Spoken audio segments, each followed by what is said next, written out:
Good evening, high school football fans, and we welcome you to Brandenburg Field in Middletown, Ohio. The Madison Mohawks are going to be home tonight against the Waynesville Spartans for some Week 8 high school football. Joel Sackenheim and the good Dr. Dan Vogt along with me.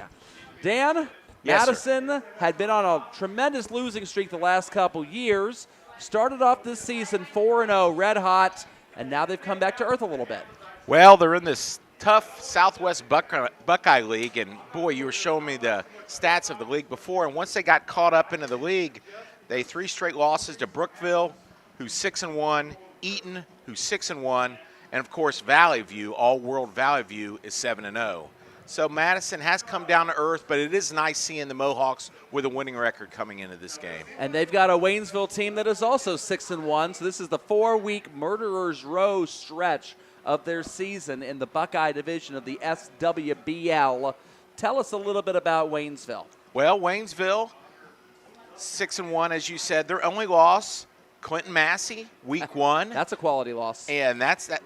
Clinton Massey, a Division 4 Region 16 powerhouse. They're right up at the top. Number 1 seed right now. Absolutely. So, Waynesville has got to keep playing hard and not look ahead to that final weekend game of the year against Valley View, which is coming up. So we'll see what happens with Waynesville. Their quarterback you're going to see tonight is number 1, Alex Ambergy. Yes. And their best running back, their leading rusher, is number 10, Garrett Lundy. You said pass, run. Waynesville likes to throw a little more than run? Yeah, they're a 60-40 right now, 60% passing, 40% running. But Alex is the number 1 passer in the Southwest Buckeye League. So that's a little bit of a skewed number. Maybe they were running a little more to, hold on to that lead and bleed the clock. So maybe they might be actually a 75% passing team. For the Madison Mohawks, yes, here's going to be the challenge. Besides the fact that the schedule got considerably tougher in the second half of this year, yes, you also lost Quentin Rodas. And Quentin Rodas, number 23, a senior running back, was their all-world rusher. Ouch. He put some big numbers up there very early on in the season.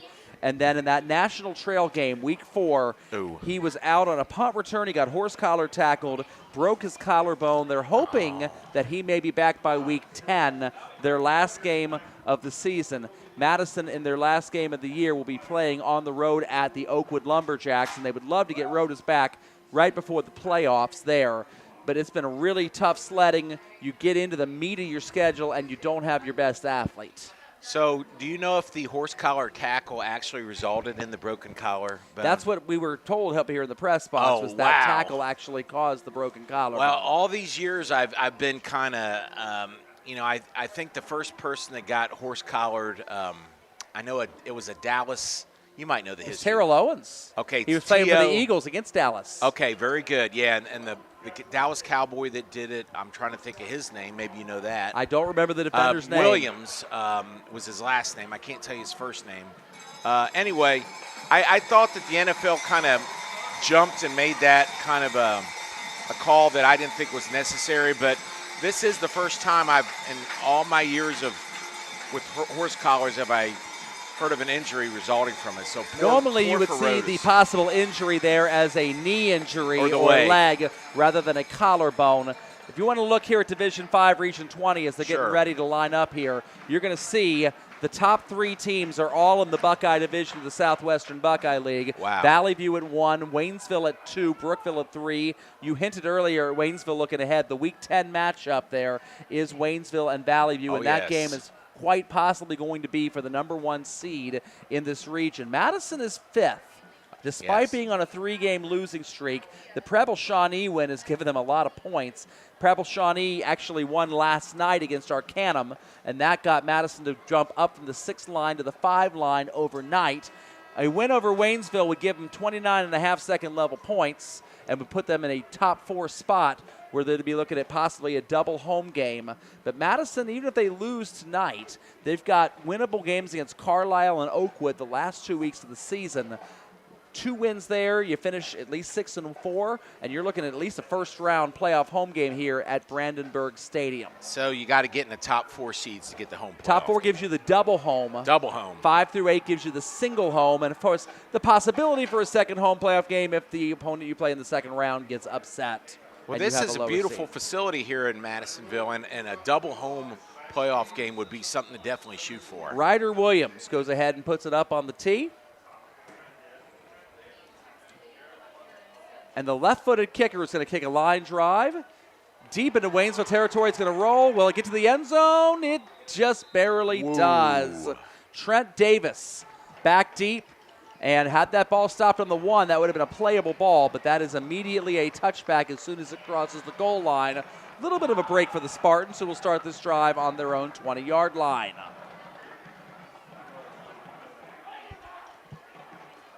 Alex Ambergy and the troops come out for the Spartans, all clad out in white. Beautiful monochrome white jerseys here, Dan. Yeah, I like them. They kind of got a little, I don't know, maybe a Syracuse on the road, Cleveland Browns / look to them. But the Browns were never all white, I don't think. A little tri-stripe there. Shotgun formation for Ambergy. He's got his running back Lundy next to him. He's going to roll out right. Look at that protection. He's going to bounce a couple and finally be brought down by, it looks like, Caden Sarbaugh on defense for the Mohawks. Now, that was a nice gain, and their quarterback does have 4 touchdowns running the ball this year, so he can run. He can do it all, really. Well, you look at how, on one play already, the offensive line for Waynesville looks very stout. Oh, they're a lot bigger kids. I mean, when you can just look across the line and see the size difference. Lundy on the handoff. Nice play there. Takes it a little off tackle and is wrapped up and brought down. What is a group of Spartans called? A group of Mohawks. Oh, I'm sorry. On defense. Yeah, a tribe of Mohawks. Mohawks. On the tackle. The announcer just said that next to us. Tribe of Mohawks. Number 42, Ryan Brown, makes that tackle for Madison. Big 3rd down and 4 here coming up. Let's see. Waynesville having a penchant to throw the ball. We'll see if they do that. We've had 2 running plays so far. Man goes in motion. Spartan's going to roll out left. He's got a man deep. He's going to look. It's number 22, Davis. He dropped it, Joel.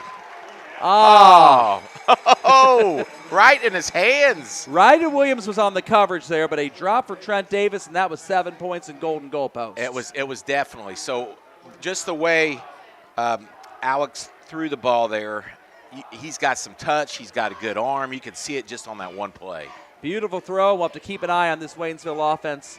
Punter comes onto the field. This is Connor Berry. And it looks like deep for the Mohawks, we've got Caleb Miller, number 13. All right.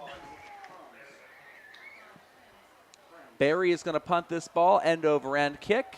Miller's going to take the hop, decide to field it after 2 bounces. Breaks 1 tackle, breaks 2 and 3 tackles, 4 tackles. Nice effort. Caleb Miller finally brought down a tough, hard-nosed 6-yard return for the Mohawks. And Madison's got some field position for Coach Steve Popp's boys. Yes, they do.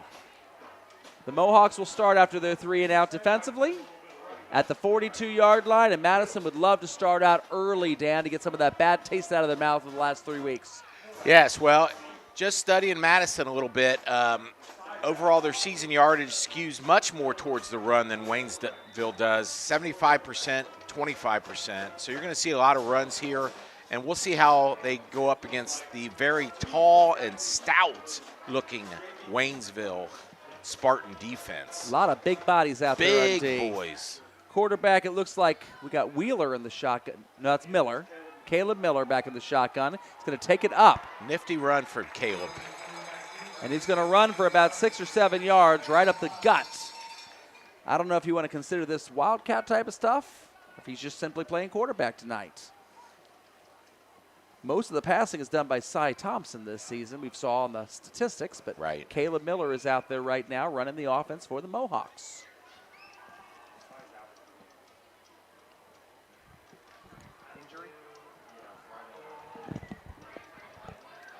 Second down and 4 for Madison. And it's again a quarterback up the middle for Caleb Miller.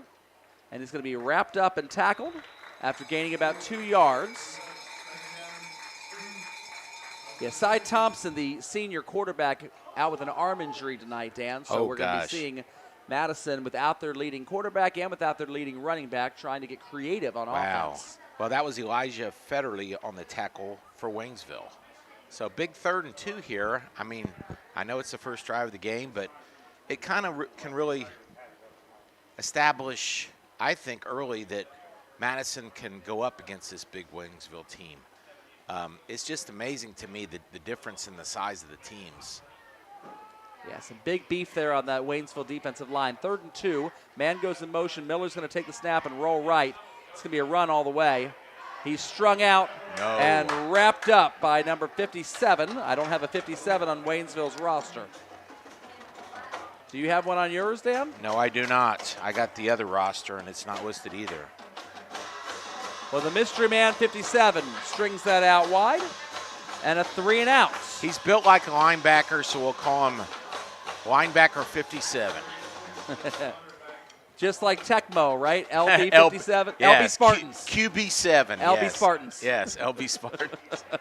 We have a punt coming up here for the Mohawks. On a 4th and 2. Let's see if they can flip the field a little bit. Yes. And it's going to be a fair catch attempt here for Lundy. And he does. And Lundy's going to have this ball at the 15-yard line. We've played just short of 4 minutes. We've had 2 drives already. And 2 punt exchanges. And 2 punts after 2 3 and outs. Zoom.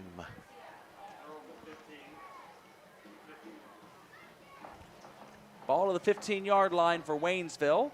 Currently number 2 in Region 20. Behind Valley View, who's already clinched a playoff spot. Shotgun formation now, once again, and there's a flag.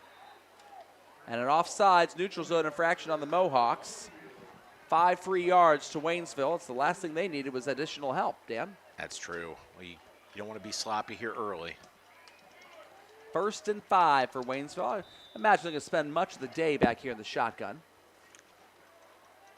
And as they say that, he's still in the shotgun. I was thought he was going to go behind the center. A little more of a pistol look here with Lundy behind him. Is their handoff to Lundy.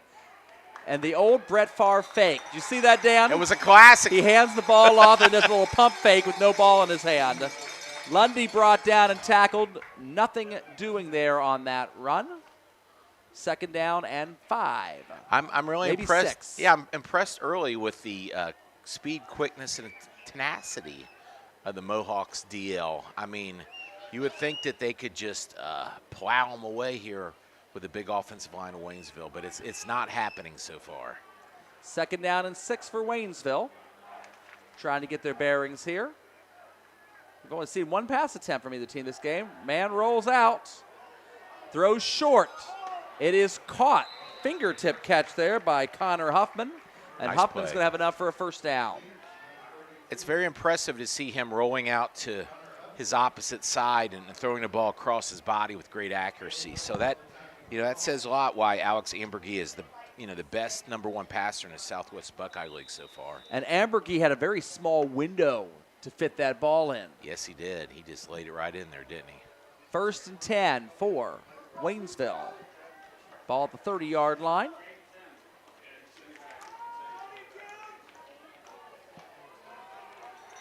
Shotgun formation for Ambergy. Man goes in motion. He's going to roll out right now. Moving the pocket. This is going to be a run for Ambergy. He's going to cut back against the grain. Break a tackle. He's across midfield. 1 man to beat. And here's the breakaway speed for Ambergy. Touchdown. Sarbaugh had a chance at him, had an angle, and then Ambergy hit the R2 button, used his burst of speed, and broke through for a 70-yard touchdown run. Waynesville on the board first, drawing first blood. Just like Bo Jackson and Tecmo, once he's gone, no one will catch him. Quarterback run. Connor Berry to go ahead and attempt the extra point.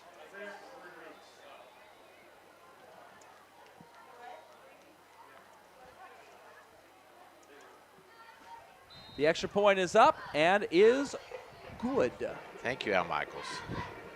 And so the Waynesville Spartans have a 7-0 lead off a big play. Yeah, I'm bragging on Madisonville, controlling it, and then he busts right up the middle on me. I'll tell you, I am not a jinxer.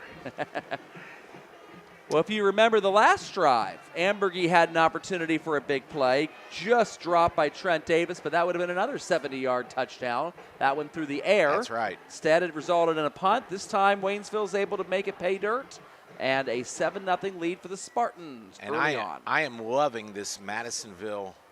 No, I'm sorry, that would have been Waynesville, wouldn't it? Yeah, Waynesville. Waynesville's theme song there, playing the Notre Dame.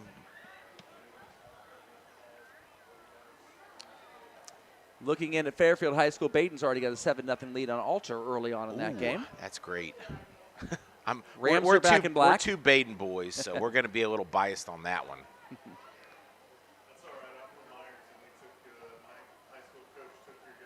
To the woodshed, yes.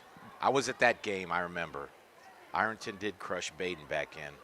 Ironton Baden goes back a long way. Which year are you talking about on that? We're just 93. Yep. 93. Here's our kickoff return. He's got some room. Spin move. He's all the way up to the 30. That's Kenneth Sorrell on the return.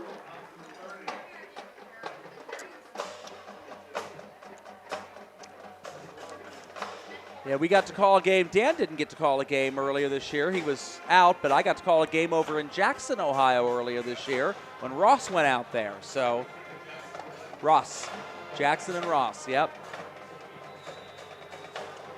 Well, let's see. There's always, what's great about football is there's always a psychological component. Let's see if Madisonville can shake this off. Madison with the ball on the 30-yard line. We'll see what happens. And it's going to be a Caleb Miller run attempt. And there's not a lot there. Carter Barnhouse. Yes. And crew. Number 0, Carter Barnhouse. So the 0 has invaded high school football now. That's my first 0 I've seen. I've not seen one either this year, Dan. Yeah. We're seeing Waynesville it in the must NFL. have got New Jerseys recently. My team, the Detroit Lions, have a player number 0, the ex-Bengal, and he has contributed 0 towards the Lions. So I don't remember seeing a 0 for Detroit. Oh, yes. I'll get his name in a minute. Having a brain cramp. Miller's going to hand this ball, double handoff, up the middle. Whoa. Tricky Mohawks. Sorrell is going to bring the ball across the midfield line. The famed double handoff, Dan. It's a classic. I love it. A little trickeration there. Old school trickery from the Mohawks. I love it. And they're across midfield. It's going to have to be some guile for Madison without their quarterback and the running back tonight on homecoming. Well, if you can't beat them, you got to trick them sometimes, right, Joel? And Waynesville's defense was a little fooled on that. Didn't see that one coming. It was Zach Yorty, by the way, for a 2-yard touchdown run in that Baden game to take that lead over Alter. Here's a handoff, and that's going to be Wheeler, the running back who's been taking over most of the carrying duties after the injury to Rodas. Couple yards there for Madison. It's going to be a 2nd down and 8 for the Mohawks. I might be talking a little less here because I'm doing Dan's doing camera I'm duty doing as camera well. and color. So we're going to miss Neil over he's camping over in Indiana. I just can't see your dad as a camping type. He isn't a camping type. Unless he does that. What's that newfangled camping? This is Rosemary's glamping. And you ever heard of glamping? You're off frame there. There we go. All right. Thank you, sir. There it is. Shotgun formation, a direct run for Caleb Miller. He's going to take it a couple yards, and he's wrapped up. We'll give him about 1 on the play. It's going to be a 3rd down and long, and we're going to see if Madison dares throw this football. I think they will. Unless they have try to give them something to think about, right? Yeah, well, I mean, if they have a running play that they know they can pop for 4 or 5 yards, that'll set up a makeable 4th down. We're sitting up here in the press box right now. Eric Hickey of Southwest Ohio Sports is down on the sideline right now, just tweeting out toward the press box. One thing about Madison, they play my kind of music. So there you go, gentlemen. They're going to try Miller. He wants to throw it. He's not going to be able to get this thing off. The sack is going to be for Xavier Walker. Yes, the junior. 5'11", 210. He looks bigger than that. Junior Walker and the all-star defenders of Waynesville. Shotgun. He was in the shotgun. Miller was in the shotgun on the play. Yeah, yes. That's great. That's a very old reference dating back to the 60s. How about that? I knew it. I hear that song, and it reminds me of the old Cosby Show. It's something that, Yeah, it would be like a theme. Madison's going to go ahead and punt this ball. Low snap, under pressure, end over end, line drive kick. May have outkicked his coverage there. Breaking a couple of tackles outside the 25-yard line. That's where the Spartans will be brought down and will start their third possession of the game. 3:33 remaining in the first quarter of play. The Spartans have an early 7-0 lead over the Mohawks. Okay, this is our first check of other scores. Currently, the Princeton Vikings are leading the Middletown Middies in the first quarter, 15-7. 15, that's an odd score. Maybe they went for two-point conversion has to be involved in that. It's too early in the game to have five field goals. First and 10 for Waynesville. Handoff to Lundy. He's got room. And then finally, the Mohawks number 2, Devin Lindsay, bounces off the block and wraps him up. I thought Lundy had a lot more room than that, Dan. Yeah, he was very tentative coming off the line there. He should have hit the hole a lot quicker and a lot harder. It's almost like he was skating on ice there. A Le'Veon Bell-like approach, but without the result he was looking for. Yes, exactly. Second and 10. Great analogy, Joel. That's exactly what he did. Lakota West leads Lakota East 7-0 in the first quarter. That's the battle of Bolden and Kitna. Also 7-0 Big Blue over Coleraine in the first quarter. Second down and 10. Direct quarterback run for Ambergy. And Ambergy's only going to have about a yard. And Madison's defense, other than the 70-yard touchdown run, Dan, they've been around. Yeah, they have definitely they've held their own except for the one long play and the dropped long play. But that's still a defense. Couple Southwestern Buckeye League scores. First quarter early on in this game, Bellbrook over Monroe 14-0. And Valley View and Edgewood at Kumler Field. 7-7 in the first quarter of that one. Wow, that's Edgewood hanging in with him. Big third down and 9. Ambergy. He's going to go ahead and tuck it. Now he goes ahead and throws it to his number 0, Barnthouse. Barnthouse catches this ball, but he's going to be very close. Referee's going to give him the spot. He fell across the 42, and that's where the line to gain was, or first down marker. They marked him right at the 42. I'm surprised they didn't measure that. Yeah. A first down for the Spartans. Will we ever see sensors and balls and electronic sidelines? I'm looking forward to it, actually. I think it will be a good thing. I mean, if they can tell if a tennis ball is out going 128 miles an hour off a serve, a slow football should be able to be measured. And maybe a foot in bounds or a foot out of bounds in the cleat as well. That would be great. Handoff to Lundy up the middle and the fake pump fake again. Wrapped up there by Caden Sarbaugh. Sarbaugh has been around a lot on the Madison defensive unit tonight. He's stout. He's not real big, but boy, he's wiry. Only 3 yards on that play. 2nd and 7. Other first quarter scores in the Southwestern Buckeye League. Brookville over Eaton 7-3 in the first quarter. Oakwood leading Carlisle 7-0 in the first quarter. It is 2nd and 7. I mistakenly said 3rd. Second down and 7 it is for the Spartans. Got the cowbells going here.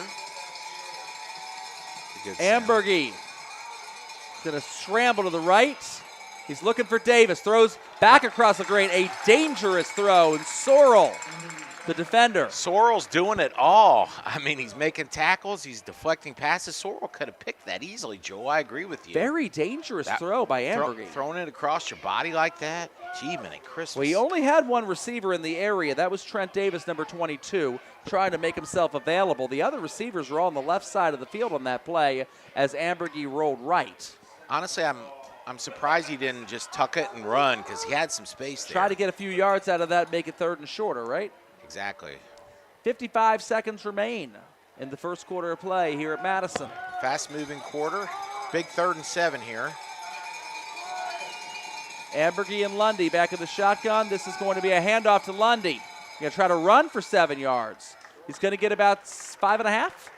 Not bad, 5.5. Let's see if they get gutsy. I got to think, if I'm Waynesville, I punt this football. I'm looking for the punter. And the reason why I do it, Dan, is because Madison needs to prove with a backup quarterback who's not thrown a pass yet. They can do a long field and a backup drive. running back. Right. That they can go the length of the field. Of course, Waynesville's not going to even have to snap this ball if they don't want to. So this may just be go up to the line of scrimmage, Look see at if we can that. draw They're them going offside, for it. So they're and then punt it to start the next quarter. We'll see if Ambergy actually snaps this ball. I like. Oh, they are going to snap it. Ambergy is going to be wrapped up close to the line to gain. A little and surge. I think he's going to get it. Little surge at the end. Boy. Clock is going to pause. Yeah, early on there, it looked like he was short, and then just a little extra second effort there, he fell right over. A 1st down and 10 for Waynesville, and that's going to be the final play of the quarter because the referee's going to wind the clock momentarily once the chains are set. There you go. And that's going to be the end of quarter number 1. Well, from Joel, Madison. Go ahead. We've announced a couple blowouts the last couple weeks, so it is very refreshing to see a good tight game here, isn't it? End of the first quarter, it's the Waynesville Spartans 7, the Madison Mohawks nothing. We'll be right back from Brandenburg Field after this quick message. Our customers mean everything to us. We're in a commodity business, so we have to maintain these special relationships with our customers. We have to honor our word, we have to be true to our word, and we have to perform at a very high level.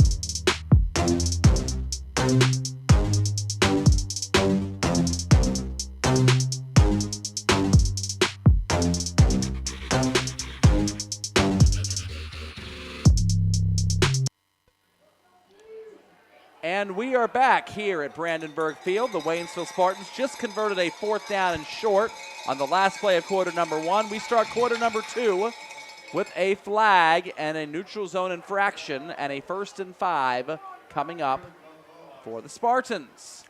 That's twice now we've seen the Madison Mohawks either line up off sides or be in the neutral zone. You got to be a little more disciplined there. Waynesville is dangerous enough without helping them, Dan. They are. 6-1 with their only loss to Clinton Massey. It says it all. Oof.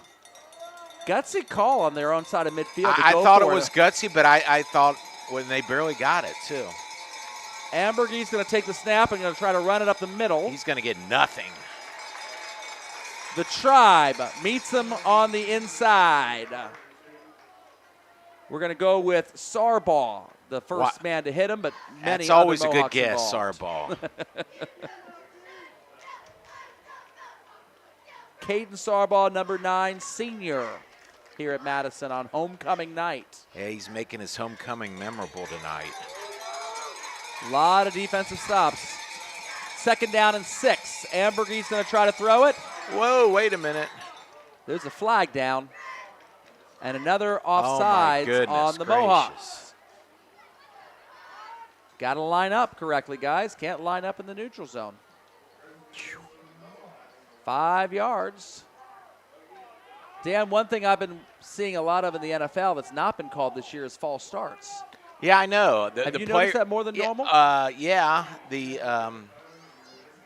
I'm noticing that the offensive tackles have been retreating. The tackles especially. Prior to the snap, or they're lining up 2 yards behind the line of scrimmage, like in the Lions game. Happened 6 or 7 times. Also notice with that Eagles tush push, that left guard gets a pretty early start a lot of times. Yeah.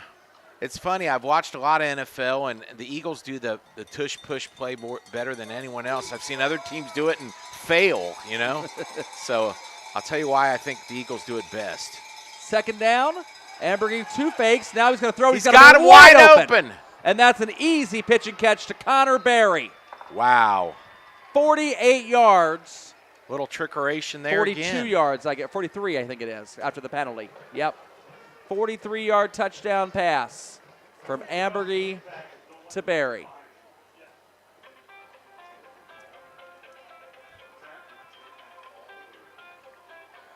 So Berry, now after running all that way, is going to have his chance to cap off his own extra point. Well, they strike quick, don't they? Double running fake there on that play. Beautiful play design for Waynesville. And that's going to be another offsides. Now, here's what I know what you're thinking, Dan. I know where you're going. You move it up and you go for 2. I know exactly where you're going. That's what I would do. That's what I would do also. You're seeing also in the NFL a lot more of that, right? Let's go half the distance, and we'll see if we can go for 2. And Waynesville's looking over at the coaching staff. They're waiting for a hand signal to see what exactly is going to happen here. Well, let's be logical. They went for it on 4th and 1.5 on this drive. They got it. So got a 1.5. Kicker's still out there. They're going to try to kick this. I guess they. Ambergy and Berry back there. Sounds like Did a you see law the first firm. ever fake extra point last week from the 15-yard line? Finally, Dallas against New England. I texted my son Nick, the big Cowboy fan. I said, finally, I've been waiting for this. Somebody did it. 9 years, or however long the long extra point is in the NFL. Berry is going to go ahead and kick this ball up and through. All right. And so the Waynesville Spartans with a 14-0 lead here, about a minute into quarter number 2. The Notre Dame fight song. I love the Notre Dame fight song. It's the best fight song in all of college football. And I'm a Buckeye fan. Better than Michigan. I like Michigan number 2, but when I hear it, my stomach gets a little upset. But other than that, I like it. They make amoxicillin for that, Dan. No, they don't. Pepto-Bismol. Pepto-Bismol. Because it's close to scarlet and gray colored, so there you go. All right. Bellbrook has taken a 21-0 lead over Monroe in the first quarter of that game. The Golden Eagles not seeming to have any problem. And Princeton is rocking on Middletown, 22-7 right now. Princeton Vikings, a return to prominence for them. That was the golden team when I was a young man. Princeton and Moeller, they used to play each other in some tremendous games. Scheduling advantage for Princeton. They got to play Lakota West the week 2 of the season. Okay. That might have been the best possible time to get him with a freshman quarterback rolling out there. There you go. It's entirely possible that Milford and Princeton will be the top 2 seeds in Division I Region 4. It is wild seeing Milford up that high. And yet it's also entirely possible that after all is said and done, and they touch back here on this kickoff. Nice kick. You may end up with a couple of upsets and a St. X, Elder, Moeller, and Lakota West Final Four in that region. Yeah, you're right. It's very possible. Because they just kill each other. They kill each other. They play a brutal schedule. And they're battle tested, whereas, remember New Bremen a few years ago, I remember New Bremen a few years ago. New Miami remembers New Bremen a few years ago. That's for sure. That's a battle-tested team. Beat the number 1 seeded New Miami. Baden had that same thing going on with North Union years ago. Yes. Undefeated team, number 1 seed, but hadn't been challenged quite to the same extent. And Baden hit him in the mouth. We're going to find out about Milford tonight. They're playing Winton Woods, so there's a challenge for them. Oh, yes, that is a challenge. 1st and 10 for the Madison Mohawks. And once again, this is Caleb Miller. He's throwing on first down. He wants to throw. Doesn't have an option. He's going to scramble. Elusive. Well, it's because he's a running back. Tough block behind the play there. That's a face mask? No. I got to really, really enjoy watching Matt Wheeler, the running back, and the defensive lineman, Matt Wilkerson of Waynesville, getting into a tussle behind that play. When you watch this on replay, go back and look away from the quarterback on that. You're going to see a colossal American Gladiator-style takedown going on there. I did not see it. And a possible blindside block as well that was not flagged. Don't know how legal or illegal that is in high school football. At the end of all of that, it's going to be a sack. Caleb Miller unable to unload the ball. He's not got a pass attempt yet tonight. He's had a couple opportunities where they called passing plays, but he's not uncorked it. So after all that, 2-yard loss, 2nd and 12. Caleb Miller's going to run this one. Boy, he Runs hard. right at John Brillhart, and Brillhart is going to tackle him, take him down together for a gain of about 3, maybe 4. And we'll have a third down and about 8.5 for the Mohawks. And a referee's timeout. I'd like to see something like a quick slant. Just Look at this. What's that? We got a conversation going on out here. Can you get that, Dan? Yeah, let's zoom in on that. Looks like that is Elijah Federley, 63 of Waynesville, and Aiden Grooms, number 1 of Madison. Don't know if those are a couple team captains where the referee just wants to chill down some extracurricular Maybe stuff. that was that brouhaha you were talking about on the last play. Ref saw it and decided, let's clean it up, boys. Right? We're going to chat about it. Third down and 8 now for the Mohawks. 10 minutes remaining in the second quarter of play. Waynesville with a 14-0 lead. Shotgun. Miller. Double handoff. Or an Grab of the jersey. Do-si-do. Isn't enough to make the tackle, but is enough to spin around the ball carrier there. Now, we called that growing up an inside reverse. Okay? Ah. That's a Terry Malone play. Jordan Perry on the carry, Yes. but he's going to carry it. A wayward loss of 1 yard. Little Kansas reference there. That's it. All right. 1976, 7 maybe? Landon Potter, the senior punter, is going to punt this, and the ever-dangerous Garrett Lundy deep, close to the midfield stripe to return this for the Spartans. Giving him And respect. a lot of hang time, a short kick. Lundy is going to end up fair catching this ball on the other side of midfield around the 42-yard line, and the Spartans are in business, Dan. Yeah.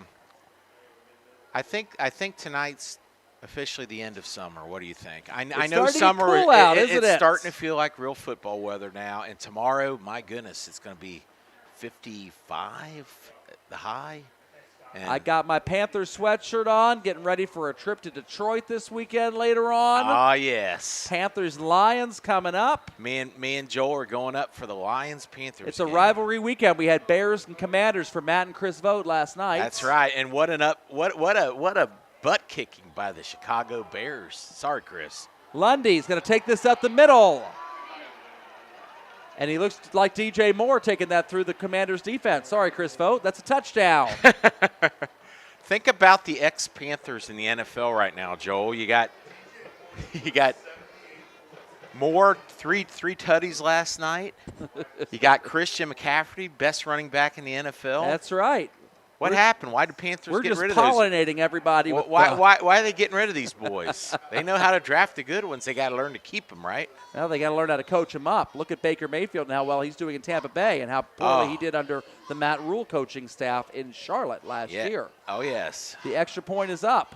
The extra point is good. There you go. 21-0 after Garrett Lundy with a 43-yard touchdown run.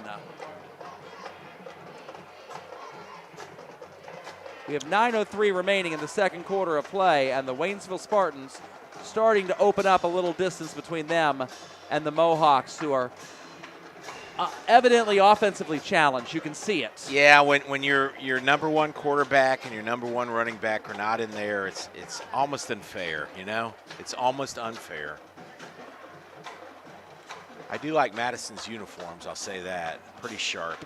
Kind of look like a 49ers top. Almost Ohio State-ish. Ohio State-ish is a good thing. I agree with you. Yeah. McNicholas and Fenwick opening up Yeager Field tonight, the brand new turf field at Fenwick behind the school. And Team Rocket is blasting off again, 14-0 McNicholas. Another death of natural grass. Yeah, we don't have a call lot it- of natural grass anymore. No, we're seeing it. It's dying. Is that the Black Crows being played in the Yes. press box here? And A that- long Berry touchback. And Madison will start at the 20-yard line. It's pretty sad the Black Crowes are known mostly by a song that was a remake. Did you know that? Did you know that? Who did the song originally? I can't think of it, darn it, but if you look it up. That I shouldn't have said that without. That trivia, Dan, is too hot for you to handle. Yes, well, at least I knew that it was a remake. Most people do not know that, and I could probably tell you, but can't remember every little musical trivia thing. Your memory is still better than many. Well, thank you, sir. And we'll take that. By the way, happy 93rd birthday to Rosemary, a.k.a. Grandma Sackenheim. The matriarch. The matriarch of the family. What I'm telling you. Miller's not going to get. Oh, he is going to get. Nice Breaks run. a couple of tackles. Oh, the moves are amazing. He fooled me on that one, Dan. That's a great run for Caleb Miller. I didn't think he had any room at all there. You can see why he's special. The cutting ability. Wow. Now he's telling his players, block. Yeah, I almost popped it. I almost popped it. That's it. Hold your block. Well, the matriarch, to wrap up that thought, 93 today. 93. They called in hospice back in July, and now she's going out cooking supper for people and being designated driver for people that need. This is the way that Grandma Sack always worked. Yeah. She's not bossy. She just tells you what to do. She's a powerhouse. Wears those sunglasses with the Holy Spirit flames down the side. We call her Badass Grandma. She prefers Holy Spirit glasses, but she's totally a biker at heart. 93 years old today. Happy birthday, Grandma. Miller is going to take this and try to scramble. It's a pass play. He's got a man open downfield, but he doesn't think he can get him the ball. Miller's going to scramble around to the right again. My goodness. He went right, he went left, he went right again. And Miller breaking some ankles there for the defense. Madison, another first down. Waynesville is going, how do we stop this guy? The cuts are amazing. Well, Madison just played hard to handle, and Caleb Miller has been hard to handle on this drive for the Mohawks. As Madison approaches the door of the red zone. 24-yard line now, 8.5 minutes remaining in the second quarter. Yeah, he's got his hands on his hips. He's a little tired now. Well, yeah, you run 60 yards on a 30-yard run, that'll make you tired with cuts galore. Trying to think of a running back that he reminds me of. He's got the Barry Sander cuts. He's pretty special. I think that's their best play call. Let the quarterback run, throw quarterback some run receivers deep and fake a throw. Hand off. This is Wheeler. And Wheeler is not going to have much room, and it's going to be basically no gain, no loss on the play. I think it's very important for Madison to get some kind of points on this drive. You're down by 21. Of course you want the touchdown, but I think it would just help them as long as this drive is gone for them. You want to capitalize on this opportunity. Absolutely. Because you've not had too many opportunities. The best field position for Madison all day. Yep. Second down and 10 for the Mohawks. Miller, again back in the shotgun formation. This is a direct quarterback run. Miller's going to cut this up. Wrapped up by Lundy on defense. Lundy grabbed the back of his jersey and held on for dear life. 7-8 yard gain there. Generous spot. We're going to go maybe closer to 8 on this play. And it's going to be a third down and a long 2. Very makeable third down. And you got 2 shots at it also, Dan, if you want it. That's true. I don't know Madison's kicking game to know how comfortable the Mohawks feel kicking a field goal, but the guys in the press box are shaking their heads no at the mention of a field goal. It's one telltale sign. 1 for 10. 1 for 10? Season. Oh, there, yeah. But the one was pretty. Scramble. Incomplete. Our first pass attempt. He had him. You could see the frustration there. Apparently, Madison's place kicker is Davy Jones. 1 day on land every 10 years, but it depends on how good the day is. It might be worth it. Davy Jones. He's a daydream believer out there. Different Davy Jones. Pirates of the Caribbean Davy Jones. With all the tentacles. You were doing the Davy Jones locker, Davy Jones locker, that's right. 4th and 3 No for the kicking, Mohawks. as we were told. We're not going to see a field goal. We're not going to see a field goal attempt. I say let the quarterback run it. Miller, double handoff. Inside up the middle. reverse, and I think he's short. He is. I agree, Dan. That's Jordan Perry. And Perry cannot navigate his way past the 15-yard line, and so it's going to be a turnover on downs. You can see the frustration there in the quarterback.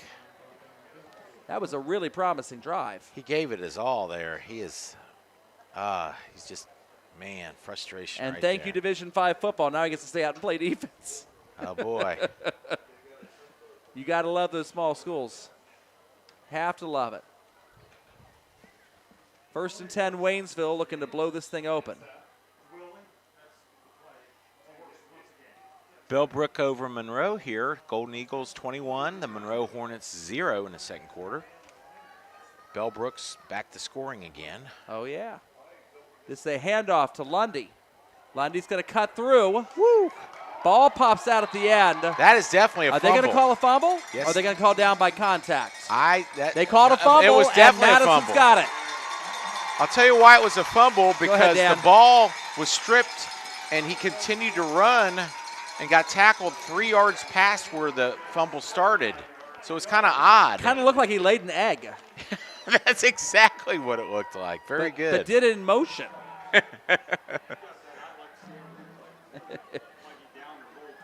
Well, you'll be able to see the replay on YouTube anytime you want it. The Butler County High School Sports Report. We are here live and on tape delay. And with a camera. 1st and 10, Madison. Go ahead, Dan. I was going to say we've done some games just talking. That's right. Sometimes we didn't know the plays. We had to make them up, right? That's George Carlin. I would love to see the replay. My initial reaction was down by contact, but Dan's initial reaction was he laid an egg. I'd like to see it again. Miller is going to scramble, tuck it up. He found a nice seam there. That was a really good read of his offensive line. About 7 yards on the play for Caleb Miller as Madison's trying to gain some big momentum here. And just for you Mohawk fans, Caleb Miller is only a junior, so you're going to see him next year. I think he's special. And, of course, if you can pair up later on this year with Rodas when he comes back, and they think maybe week 10, that will help Madison out a lot getting their star running back back. They're basically going into this battle with one boot off. Yes, and they can get hot in the playoffs, too. That can happen, and they may have a home game still because of the first 4 wins. 2nd and 3. Miller's going to hand the ball off to Wheeler. Wheeler is absolutely blasted by Matt Wilkerson and company. Nothing there.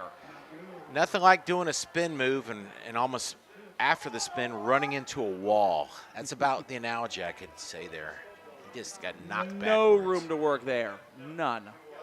And 3rd and 3 coming up.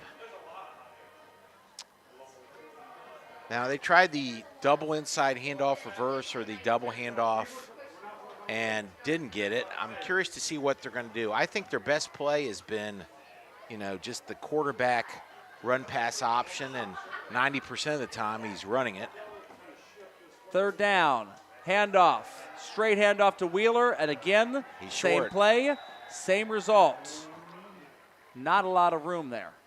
It's one of those plays where if the quarterback would have kept the ball and ran a naked bootleg around the right, he'd been still running right now. You got to see that. Little zone read. You wonder if that's possible in the play call, in the blocking scheme. It would have worked. 4th and 3. See what they do here. It's a huge play coming Madison up. is going to go for this. 4 minutes remaining in the second quarter of play.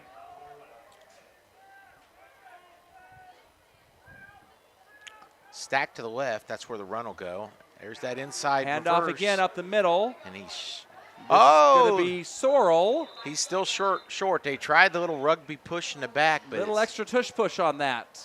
Well, I'm going to tell Madison right now, don't run the double inside handoff reverse on 4th down anymore. You're 0 for 2. It's not working. You've not fooled them. No. Since you fooled them the first time you did it. That's right. But now you're living on past glory at this point in time. And still, I don't think Madison has actually thrown a pass attempt yet this game. No, they did. He missed one on the right flat. You've got to be earlier. able to get the ball up and Yeah. see if you can, maybe you can work something out. The defense is going to be crashing down on the run, so it's going to have a possibility there.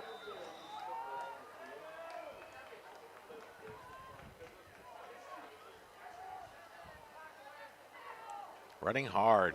It's going to be. Fans are all cheering and hollering there, but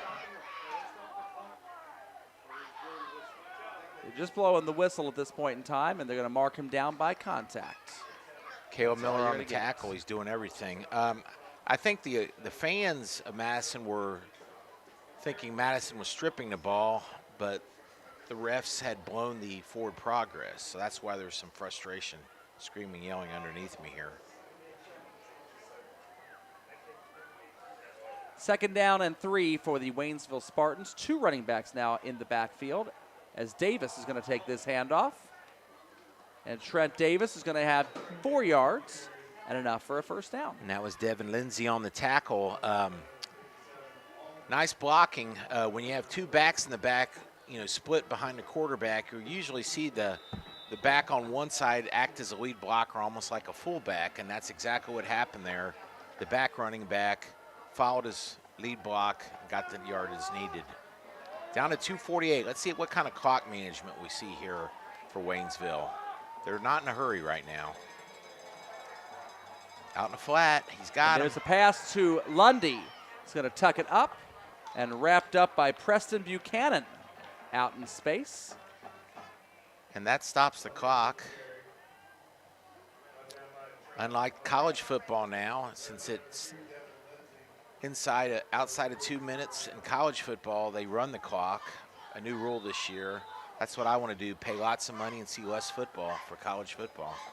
I'm going to take the opposite side with you. You don't on like that the debate. 4-hour games? Well, Yeah. I don't think college kids should be playing longer games than NFL games. Yes. Handoff goes up the middle. That's Trent Davis with a nice burst of speed.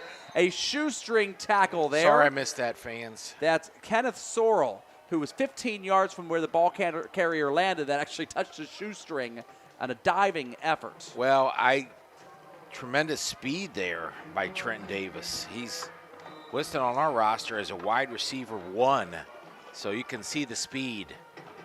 WR1 meaning probably their number 1 wide receiver.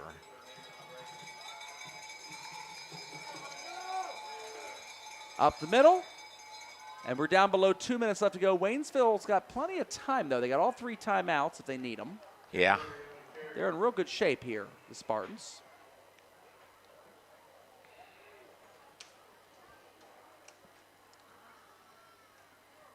Hamilton Big Blue and the Coleraine Cardinals 7-7 in the 2nd quarter. Handoff again to Lundy. Lundy's going to forge his way forward. It's going to be just short. We'll see if Waynesville wants to take a timeout here or not. It's going to be 3rd down and inches. Joel, seeing Coleraine and all their struggles this year, it demands an investigation. Teams Kind like of wild, isn't it? Yeah, Coleraine just should not be winless. 3rd down and inches. Ambergy is going to roll right. He's got a man chasing him. He gets outside to contain, finds Davis. Davis going to turn it back upfield instead of running out of bounds. He's inside the 20-yard line. The clock is going to pause momentarily here. They're not asking to stop it. Why are they winding the clock? It's a 1st down. You're not wrong. It's a 1st down. The clock should be stopped on a 1st down, and they're winding it. The referees didn't tell them to. Lundy's going to keep it. He's going to get it for another possible 1st down. And there's a clock stoppage, and Waynesville is going to ask for their 1st timeout. Interesting clock goings on here in Madison, but again, almost like we're in the Lambeau referees Field. did not motion for them to stop the time. This is not on the clock keeper. They were actually actively motioning to continue the clock running after that 1st down play. Very, very strange. Joe, I love how you call flat-out wrong plays strange. You're nice and neutral. I love it. I try my best. That was wrong. Incorrect mechanics for the officiating. Very incorrect. Weird. We'll take weird as well. Bellbrook laying the wood in the second quarter on the Monroe Hornets, 35-zip. Running clock for the second half of that. We were talking last week about running clock, and oh, who man. knows, we might get to tonight too. It's 21-0 already before halftime, and Waynesville looking to punch this thing in again. Yeah, we'll tell you why we hate the running clock. I hate it with every bone in my body. Our top 10 reasons. We'll do a Dave Letterman top 10 list. We really should. Double reverse and a pass. Oh, my From goodness. Berry to Ambergy. Touchdown. The kicker to the quarterback. They had run that play earlier today with Little similar success. razzle-dazzle. Yes. What they're hoping for in that situation is the secondary of Madison watching the play and not guarding their man. And that's exactly what happens when you get that wide open. Your quarterback breaks contain. That's the one that people forget about, is the quarterback. Yes. A 9-yard touchdown pass.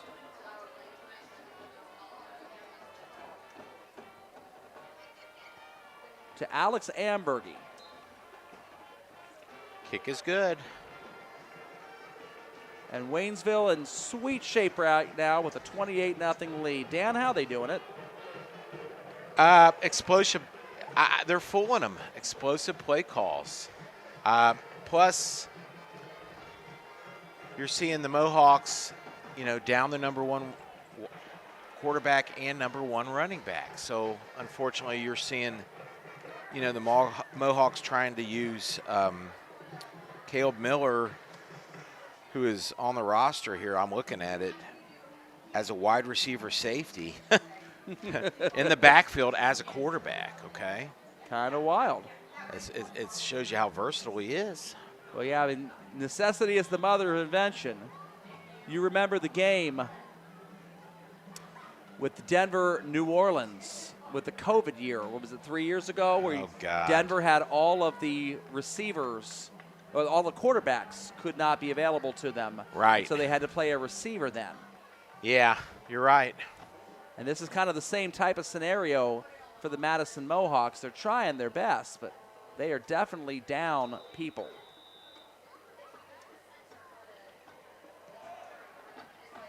Here's your kickoff and another touchback. Barry has been blasting these. Give that man a scholarship. He should be playing on Saturday, right? We've seen a few really nice kickers this year. Fenwick's got one. Yeah, they do. We saw earlier. Well, 25.4 seconds ago here in the half. I don't really see anything that Madison should try and do at this point. We don't want a turnover. Just play it safe. Maybe run the ball up the middle and regroup at halftime, Joel. See what happens if you can go ahead and maybe you break it. Sure. I got to think you have to try to throw the ball at some point in time in the second half of this game, though. You have to try. We'll have to ask the press box we're in the Mohawk press box, obviously. We'll have to ask them who a quarterback possible is. There's just a run up the middle, shaking and baking. And running hard. Miller's going to try. He's got about 9 yards there. I don't know if Papa's going to take a timeout here or not. Probably just go in at halftime and deal with the halftime festivities next. There is a whistle. So what have we here? We do have a timeout. A timeout taken by Madison. So they are going to try. Take about 2 more shots maybe to see if you can bust something loose. They're all looking at I think they're going to be signaling to put a little extra time on the clock. I think the clock was stopped. They should probably put a couple seconds on the clock, Joel. Right now it says 12. We'll see if they give him a couple extra seconds. They should. Well, they're all writing down. So we'll see if they send anything up to the press box or not. Maybe they're keeping the time on the field. Second down and 1. Milford and Winton Woods still scoreless in the second quarter, by the way. The game that we were chatting about earlier. That's interesting. Very much so. Miller's going to try to throw. I love it. I like the Hail idea. Mary. I like the idea. I do too. Pass intended for Jordan Perry. Incomplete. Why not? He's got the arm. I mean, look where that ball hit. Just throw it and see if maybe something good happens for you. About a 50-yard arm there. Yeah. We mentioned Clinton Massey, the only team Waynesville has lost to this year. They're leading Western Brown 35-6 in the second quarter. No problem there for Waynesville. 7.2 seconds to go here in the half.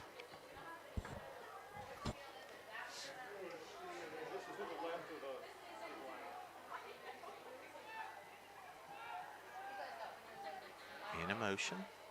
And it's going to be Miller's going to try to run this now to the wide side of the field. He's going to try to slash this up and come back around. Lundy's got contain. And there's the end. You got the nice little horn there as Wilkerson's going to bring him down, and that is going to end the first half of play. Domination on the part of the Waynesville Spartans. They just simply look like the healthier team, Dan. Yes, they do. And I think if both teams were healthy, Waynesville would probably still be the favorite in this game. But right now, being shorthanded has definitely hurt Madison. Doesn't give him much of an opportunity. Madison's had to be creative in the first half to get anything going. They've been somewhat creative. They've been able to get several first downs, but they've not been able to string together a full drive. And twice where they might have been on the outskirts of field goal range, their lack of a field goal kicker has not let them points up either. And I'm not saying the play calling has been bad, but 2 fourth-down double inside handoffs failed them pretty miserably there, and they went to the well one extra time where I would have considered a quarterback scramble. Yeah, the double handoff worked beautifully the very first time they tried it, and it's not really worked all that well since. You want to talk about playoffs, Joel? We can talk about playoffs. We're going to have some scores to talk about first. Waynesville with a 28-0 lead over Madison at the half. So let's look around at some other scores, shall we? Sure. Starting in Butler County, of course. We are the Butler County High School Sports Report. And in the second quarter, Hamilton Big Blue having their hands full with the Colerain Cardinals. Colerain has been hot garbage all year long. There's no nice way of saying it. They have been getting destroyed and blown up. This is a surprising score. It really is. The Big Blue coming out to start the season, getting shut out by Baden. Surprised me, actually. I thought it'd be one of those 2-point games, 3-point field goal games, and then Hamilton's flexed its muscle, but now look at that score. I don't think Hamilton has beaten Colerain in some probably 16 years. Oh, I think I read an article. This is the chance to do it, but so far, not great for Coach Arvie Crouch and crew. First quarter score down on the west side of Cincinnati. Fairfield trying to claw their way out. They are the number 16 seed right now, the last spot in Division I Region 4, because 16 out of 19 teams are going to qualify for the playoffs. But Fairfield has a chance to solidify that if they can go ahead and beat Oak Hills tonight, depending on what, of course, Lakota East has to say about it. They also are the one-win team right behind Fairfield. Lakota East trying to hang tight with their rival Lakota West. It's only 10-0 in the second quarter of that game. Rivalry games will do that. Very strange, right? Right. Princeton having no problem so far. They're 7-0. They got a very capable Middletown team on their hands tonight. And Princeton so far, this might be the most impressive score I've seen from them in a while, because they've been winning games by the skin of their teeth. It's wins, for sure. It's hard to go undefeated through the GMC, for sure. But it's not been extremely dominant scores. Did Middletown start out strong? I don't remember them being below 500. Middletown, they just crept below 500 for the first time all season. Okay. Last weekend with their most recent loss. Valley View and Edgewood. This has got to be an entertaining game over at Coomler. All right. So Edgewood and Ross leave the Southwestern Ohio Conference, join the Southwestern Buckeye League. There are 12 teams in the Southwestern Buckeye League, but they are split into two divisions. And Dan, they are not divisions of 6 and 6. They are divisions of 5 and 7. Figure that one out. Is that the Scarlet and Gray, or is that another? They are the Buckeye division and the Southwest division. Okay. I gotcha. Scarlet and Gray would be the Miami Valley Conference with New Miami. Okay, so 5 and 7. That makes no sense. That makes no sense, right? So the 5 teams, Edgewood, Franklin, Ross, Bellbrook, and Monroe, will play a round robin over the last 5 weeks of the season as a conference schedule. Those 4 games in 5 weeks will count as a conference schedule. All right. The other 7 teams are the smaller schools, but Oakwood is actually Division III, so they'd actually fit in with Edgewood if they wanted to go 6-6. Which makes sense. Oakwood with the smaller schools, and so Valley View is 7-0. They are first place in the Buckeye Division, and the way they have this work with an odd number of teams in each division is they have one crossover game going on, and this is the crossover game. Waynesville's crossover game was with Ross a couple weeks ago, and they absolutely blasted the Ross Rams. So far, the smaller school division has handled the bigger school division every time in 2 weeks. And Valley View and Edgewood, this is interesting because Valley View is the best of these small schools so far at this point in time. Edgewood is the biggest of the bigger schools in terms of population, student enrollment. And here we have in Kumler Field, Edgewood playing right there with Valley View so far, 20-14 in the first quarter at Kumler. Wild one, nobody playing defense there. Franklin leading Ross 7-0 at Robinson Field. This is now a conference game in It's Southwestern Franklin. Division. Franklin coming out to play. They are. Ross has had a rough go of it this season. Yep. They've really struggled since their one win. Harrison over Talawanda. Andy Stuckert knew this was going to be a hard game, and it is. 26-0. The Harrison Wildcats might be the best 5-2 team in this entire area. They've lost to Clinton Massey. They've lost to East Central Indiana, who's a state champion in recent memory. They really, really scheduled up, and Harrison's going to play Bishop Watterson up in Columbus, and undefeated next week. Second level points Harrison's galore. playing everybody. They have no problem. Talawanda unable to challenge them so far tonight. They'll have to regroup. Talawanda's got Mount Healthy next week. Here's a score. Wow. At Fairfield. Baden had a 7-0 lead after a Zach Yorty touchdown. Alter scored, went for 2, took an 8-7 lead, and then right before halftime scored to take a 15-7 lead. And Baden, it looks like, has just kicked a field goal right before the half. So that score now is 15-10. I can't update this once we start the slideshow, but the halftime score, 15-10 between Alter and the Baden Rams. Reading a little bit about Alter, they've only given up 6.6 points per game. Baden's defense, tremendous. That's probably the best part of Baden. So 15-10, we might see 1 or 2 scores in the whole second half. Great wake-up call for Baden if they can come back and win this thing. Or I guess it'd be a wake-up call if they lose it, too.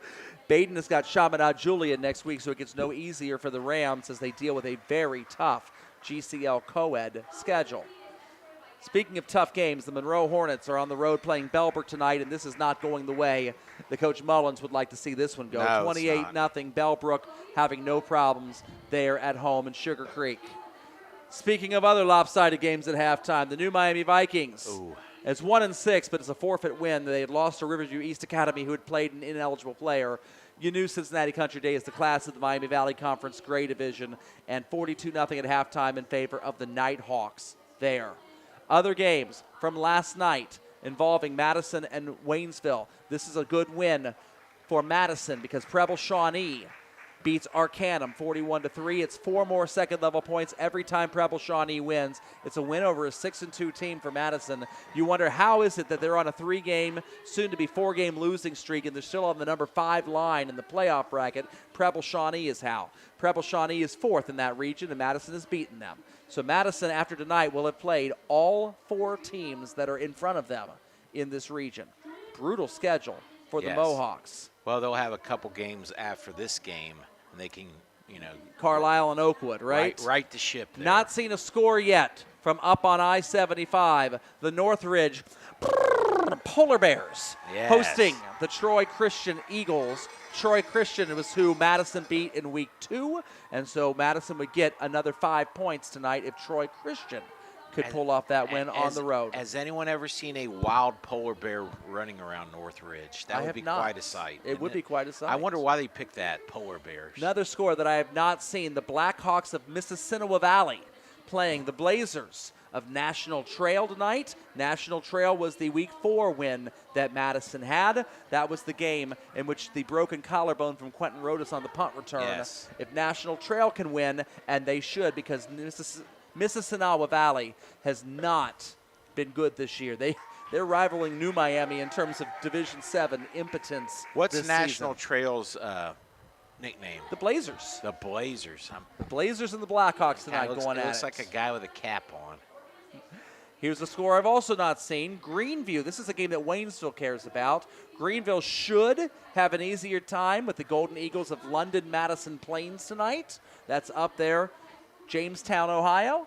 And Greenview, good week 2 win for Waynesville after they had to get off the schneid against Clinton Massey. Greenview's given them some points, can give them some more points tonight. 4.5 more for Waynesville as they try to close in on Valley View, especially if Valley View doesn't come back and beat Edgewood. That one spot might be up for grabs at some point. Blanchester, that's a team that Waynesville beat. Waynesville 6-1. They've beaten a lot of teams this year. The Blanchester Wildcats leading Bethel Tate, the Tigers, tonight, 14-6 in the first quarter out in Blanchester. Brookville leading Eaton 15-3. A couple of 6-1 teams in the Southwestern Buckeyes Buckeye division. And Waynesville, so far this year, has beaten the Brookville Blue Devils. They will play Eaton next week. So if Brookville wins, 5 points for Waynesville tonight. If Brookville loses, then Eaton can give them those points next week if Waynesville is able to beat Eaton. Waynesville, after all of the schedule they played, 7-0 Clinton Massey, 4-3 Greenville, 4-3 Blanchester, 6-1 Brookville. They're going to finish with 6-1 Eaton and 7-0 Valley View. So they've played teams with winning records. Waynesville every has week. played a horrendously hard schedule. And Madison lost to both those two teams. Yes. Oakwood and Carlisle. Oakwood up 21-14 over the Indians of Carlisle. The Lumberjacks and the Indians, the last two opponents that Madison will have. They've got Carlisle and Oakwood down the stretch. Oakwood is already a win on this. Actually, Carlisle is 2 for that matter. So in case of Waynesville, they would like to see Carlisle win this game rather than Oakwood. You get extra points when the smaller school beats the bigger school. There's your homecoming king and queen. Homecoming king and queen. Callie Stafford, and it was... Is it Rodas? Yeah, it was Rodas. Quentin the injured Rodas. Running back. Yes. There we go. There they are. There they are. Homecoming king, homecoming queen there. I know Rodas would love to be on the field with his teammates out there rather than wearing the crown. He'd love to be wearing his helmet. But a couple more weeks, Quentin, and you may be back in action, and Madison's going to need you for a playoff run, that's for sure. Shall we look at the regions, Dan? Sure. Why not? Start with Division 1. Region 4.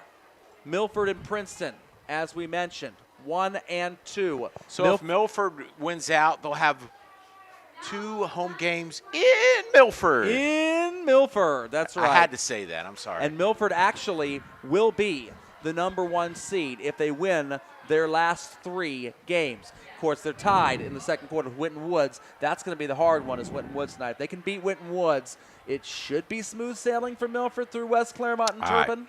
And they will have the 1 seed. Princeton cannot catch them. Princeton plays winless Coleraine next week. No points available for the Vikings next week. Moeller, Hamilton, Elder, St. Xavier, and Lakota West. 3 through 7 are really, really tight. They're all within 1 Harvard point average of each other.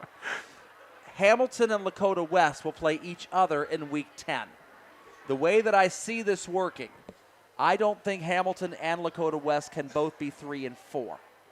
I think whoever loses the Hamilton-West game will be relegated to only 1 first-round home game and will be out of the top 4. Whoever wins it, I'm not going to guarantee you a top 4 spot. We're going to have to see what Moeller, Elder, and St. Xavier do with their out-of-state opponents. St. X is playing LaSalle tonight. That's the biggest point grab that they will have remaining on their schedule. Elder is playing a Division VII winless Life Christian Academy of Chester, Virginia tonight at the Pit. Man. Who has 5 bye weeks on their schedule. Why is that? Well, a couple times they couldn't schedule an opponent. A couple games they're playing that are after the Ohio regular season ends, so they don't count on the OHSAA schedule. So it changes Elder's divisor. You see the divisor at 9.1 in yellow there. Joe Idle does not have their divisor that low. He's got it at 9.6 because they've not played Life Christian until now. Elder is 7th on Idle's website. That level 2 divisor is going to flip them up past St. X and Lakota West when you change it. And again, we'll see what ends up happening. St. X has a home game in Week 10 against the Shamrocks or the Celtics, I should say, the Celtics of Trinity, Ocala, Florida. Or as who I've seen in action before, the Diocese of Orlando. I know those yes, guys. you know those guys. The Celtics coming up to Balaban. Or as my 10. Uncle Neil would call them, the Soltics. Soltics. That's right. That's right. God rest your soul, Uncle Neil. You see Fairfield and Lakota East there at the 16-17 lines down there. One of them is going to make the playoffs, I'm assuming. Unless Colerain can beat Hamilton tonight, and maybe Colerain gets in. Who knows? Oh, my goodness. Maybe 32.5 second level points that Fairfield and East wouldn't have. I could see it happening if Colerain can pull off the stunner. That would be a stunner. They're 7-7 at the Schwarm. Division 2, Anderson, Withrow, Clayton, Northmont. The Thunderbolts of Clayton, Northmont play on the G-Walk. Division 1 schools all up in the Dayton area. That's your Centervilles and your Miamisburg, Wayne. Clayton Northmont was down by 10 points, 2 scores to Wayne last week, and came back and beat them, ending a 3-game losing skid. All of a sudden, that gives them 32 second level points, and it vaults them past Winton Woods and Harrison and right onto Withrow's tail. I got to think Anderson is going to have the inside track at the number 1 seed if they can win out. Yeah. The Kings game in weeks 10 is going to be their biggest point haul still. Although, you know what? If you look at Winton Woods on the 5 line, they're not that far behind Anderson. And with Milford tonight, Loveland and Lebanon, they've got the firepower on their schedule. I'm going to take that back and say that Winton Woods might have the inside track at the number 1 seed. If they can win their last 3, based on the number of points they're going to accumulate, they're going to be right on the Raptors' tails. And there. look at Harrison. They can get 38.5 over Bishop Watterson up there in Columbus. Well, here's the hard thing about Harrison. They're going to beat Talawanda tonight. It's 11.5 second level points. It's something, but it's not a great point haul. Right. Bishop Watterson's going to be ridiculously hard. They're undefeated in Division 3. Look who Harrison has in Week 10. The Northwest Knights. Oh, Nothing. zilch. So Harrison's got to beat Watterson if they want to make a run at that 1 seed, because Northwest is not going to give them anything. Look at Loveland at number 7. I know the Lost Tigers. their first 3 games of the year to Middletown, Anderson, and Milford. They're on a 4-game winning streak, and they're playing Little Miami tonight. 0 points. 0 points there, but keep the winning streak going, guys. Winton Woods Big after gap. that. Yeah, that may end the winning streak. We'll see. Big gap between 6 and 7 there in the standings. LaSalle has St. X tonight. They're on the 10 line. Edgewood is on 15 line right now. They got Valley View. This would be a huge point haul if they can upset the Spartans tonight. And then you got Talawanda and Ross on the outside looking in at 17 and 18.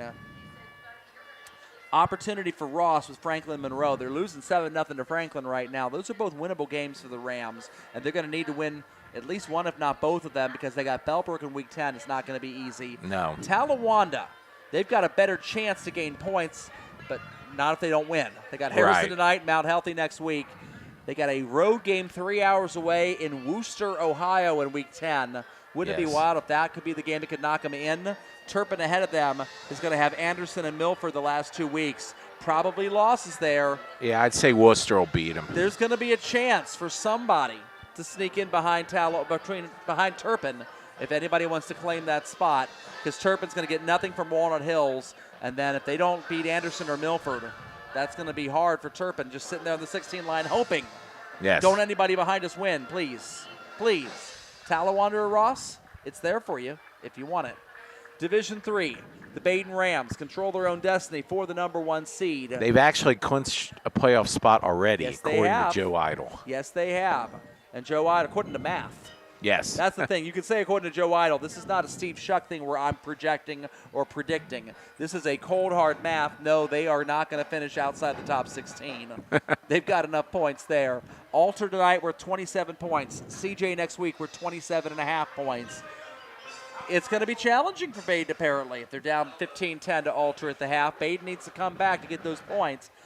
Like to be in that Yorty locker room right now. He's probably. It's a 35-game regular season winning streak on the line tonight for Baden. And then, of course, the game against CJ next week. Chaminade Julian is 4th right now. They're 3rd on Joe Idle. Again, I've updated the divisor for Trotwood Madison. They're currently at 9.9, but they'll be at 9.7 when they play Dunbar and Thurgood Marshall, because each of those only played a 9-game schedule. That little slim divisor change has Trotwood Madison just above CJ on this graphic. CJ actually also controls their own destiny, I would say, for a 1 seed if they can knock off Baden and Alter. back-to-back weeks. Yes, that would be amazing. It's if possible. They did. It's all ahead of it for the Eagles. It's there. It's there for the taking. They got to take it. Bellbrook is number 10 right now. That's a dangerous 10 seed. It really is. Looking down below, Monroe is on the 15 line. They're in a very similar spot to Edgewood right now, who's 15th in their region. Monroe is not getting it done against Bellbrook tonight. They're going to have Ross and Edgewood. They're going to need something to hold off potentially Carroll or Tecumseh behind them. Franklin behind them at the 20 line too. Yes. It's a possibility. Franklin beat Monroe, so every game Monroe wins is going to pull Franklin up too. It's going to be a little difficult there. Division 4, Region 20. There's Clinton Massey and Wyoming at 1-2. Clinton Massey, look at the schedule that they played. Waynesville, 6-1. Edgewood's a Division 2 school. Tri-Valley, I think, is 5-2 right now. Dresden Tri-Valley. Mount Healthy's 5-2 right now. Harrison's 5-2 right now. Wilmington's 5-2 right now. Wow. They're playing Western Brown tonight. The schedule's going to ease up a little bit down the stretch here for Clinton Massey, but they really, really scheduled up in the out of. Well, just look at the level 2 points, 157. Well, yeah, you can see it. Clinton Massey actually has more second-level points than anybody in any region. Look at Division 1. And Milford's got only 124. Wow, so that's telling you Look what at Division 3. Baden's got 130. Right. So Clinton Massey actually has more second-level points as a Division 4 team than anybody in the entire Southwest region in any division. That's how far ahead they are of Wyoming right now, even though they're both undefeated. Wyoming's not scheduled up with Ross, Monroe, and Aiken as their non-conference schedule. Right. They're doing the Michigan Wolverine schedule. That's just scheduled by non-conference, yeah, Ohio right? State's doing the at Notre Dame. And Ross nearly took them down in week 1. Yeah. Ross put up a really good fight. Taft, Springfield, Shawnee, the great mascot at number 5, the Sherman Tanks of Unioto. Alter has 39.5 points on the line tonight if they can beat Baden. Woo. They're going to go shooting up this chart if they can hold on. Alter could be the 2 seed at the end of the night if they beat Baden. It's possible. It's definitely possible. Eaton there on the 7 line. McNicholas hanging around there at 12. And Roger Bacon, where are they at? They're at 9. So they're hanging in there. They've lost to Baden. They've lost to McNick. And Melzer was looking for a new opponent for Baden to play week 4 next year, which makes me think that maybe Roger Bacon has finally had enough messing around with the Baden Rams. Oh, I hope not. I love going to Roger Bacon. It would be at Bron Basovich next year, too. It would. Yeah, I would. I love Roger Bacon. There's the Stadium. Murderers Row, Division 5. Madison hanging out on the 5 line, and all 4 teams above them are teams that Madison has played this year. Valley View, Waynesville, Brookville, Preble, Shawnee. Don't sleep on Milton Union on the 6th line. They've played Valley View and Oakwood. There's only 2 losses. They can be tough. And it kind of drops off a little bit after that. Purcell Marion doesn't look all that harmful on the number 9 line. We'll see what ends up happening there. But the back half of this division nowhere near as strong as the top half of this division. I would say everybody Springfield, Northeastern, and above might be a little bit dangerous here. Division 6, not a lot of Southwestern Ohio teams here. It's bundled up a little farther east and a little farther north. Williamsburg, though, the class of this division on the 1 line. But honestly, I think it's Versailles or bust on the 2 line. Versailles has 1 loss. They lost to Marion Local. No shame in that. They got Coldwater in week 9, Minster in week 10. Well, this is that Midwestern Athletic Conference up north, which is ridiculous. Marion Local beat Versailles 14-13 2 weeks ago. So Versailles is every bit as good. And I would not at all be surprised if Coldwater in Division 5, Versailles in Division 6, and Marion Local in Division 7, all 3 of them from the same conference, might all possibly become state champions. Oh. They did it a few years ago, and it could happen again. I'm just saying, it could happen again. That's pretty incredible. Cincinnati Country Day beating the living snot out of New Miami right now. They're on the 4 line. They're not going to get any points for that. They got Laughlin next week. They're not worth a whole lot of points either. Lot of class at the very top of this region, then not a lot else as it then drops off deeper and deeper into this region. Division 7, there are the Marion Local Flyers on the number 1 line. They're playing the Anna Rockets tonight, St. Henry next week, and that big battle with Coldwater in week 10. So Coldwater's going to finish with Versailles and Marion Local in back-to-back weeks. How'd you like that to be your conference, Dan? That would be It's amazing. insane, isn't it? It would be amazing because I would love it because just like, for instance, Baden is going to be tested in the next 2 weeks. You know, that makes you strong going in the playoffs. It really does. And, again, those 3 schools are all in different divisions. So they will not see each other in the playoffs. They could all win state titles, but finish 3rd in their conference. Could happen. I like playing power. I don't like going undefeated playing a bunch of schmucks. Marion Local is head and shoulders above. I know Ansonia would love a shot at them, but I think Marion Local is just so strong in Division 7, Region 28. Back to action here as we get ready to start the third quarter of play at Brandenburg Field in Madison. Not been here for a little bit. It's kind of nice being back here. It is. It's a nice facility. They've redone the press boxes the last time I've been here, taken out the theater-style mover seats. Kind of like the theater seats. They're kind of. It was waiting. unique. I was sitting there waiting for someone to bring me popcorn last time. We got the scooter seats. Don't leave home without it, just like American Express. Connor Berry is going to put the ball on the tee. And we're going to begin the third quarter. No running clock. It's 28-0 only. Thank goodness. Thank goodness. We get to see some football, some normal football. Dan, we had a running clock last week with New Miami. It took us, 12 minutes for the second half? It didn't take long. It really did not take long. And our biggest question is, and maybe someone could, I don't know, do you have a Twitter? Someone could respond to you?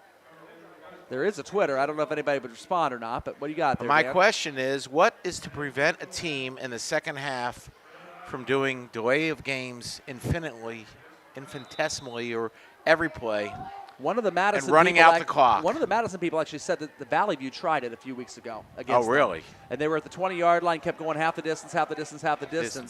Took about 5 minutes off the clock before the referees finally just blew the whistle and said, no, darn it, you need to punt. We can't move this ball any farther back.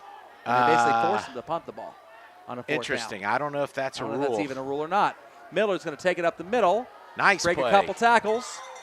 Held on to by Connor Huffman, and finally Carter Barnthouse finishes the tackle.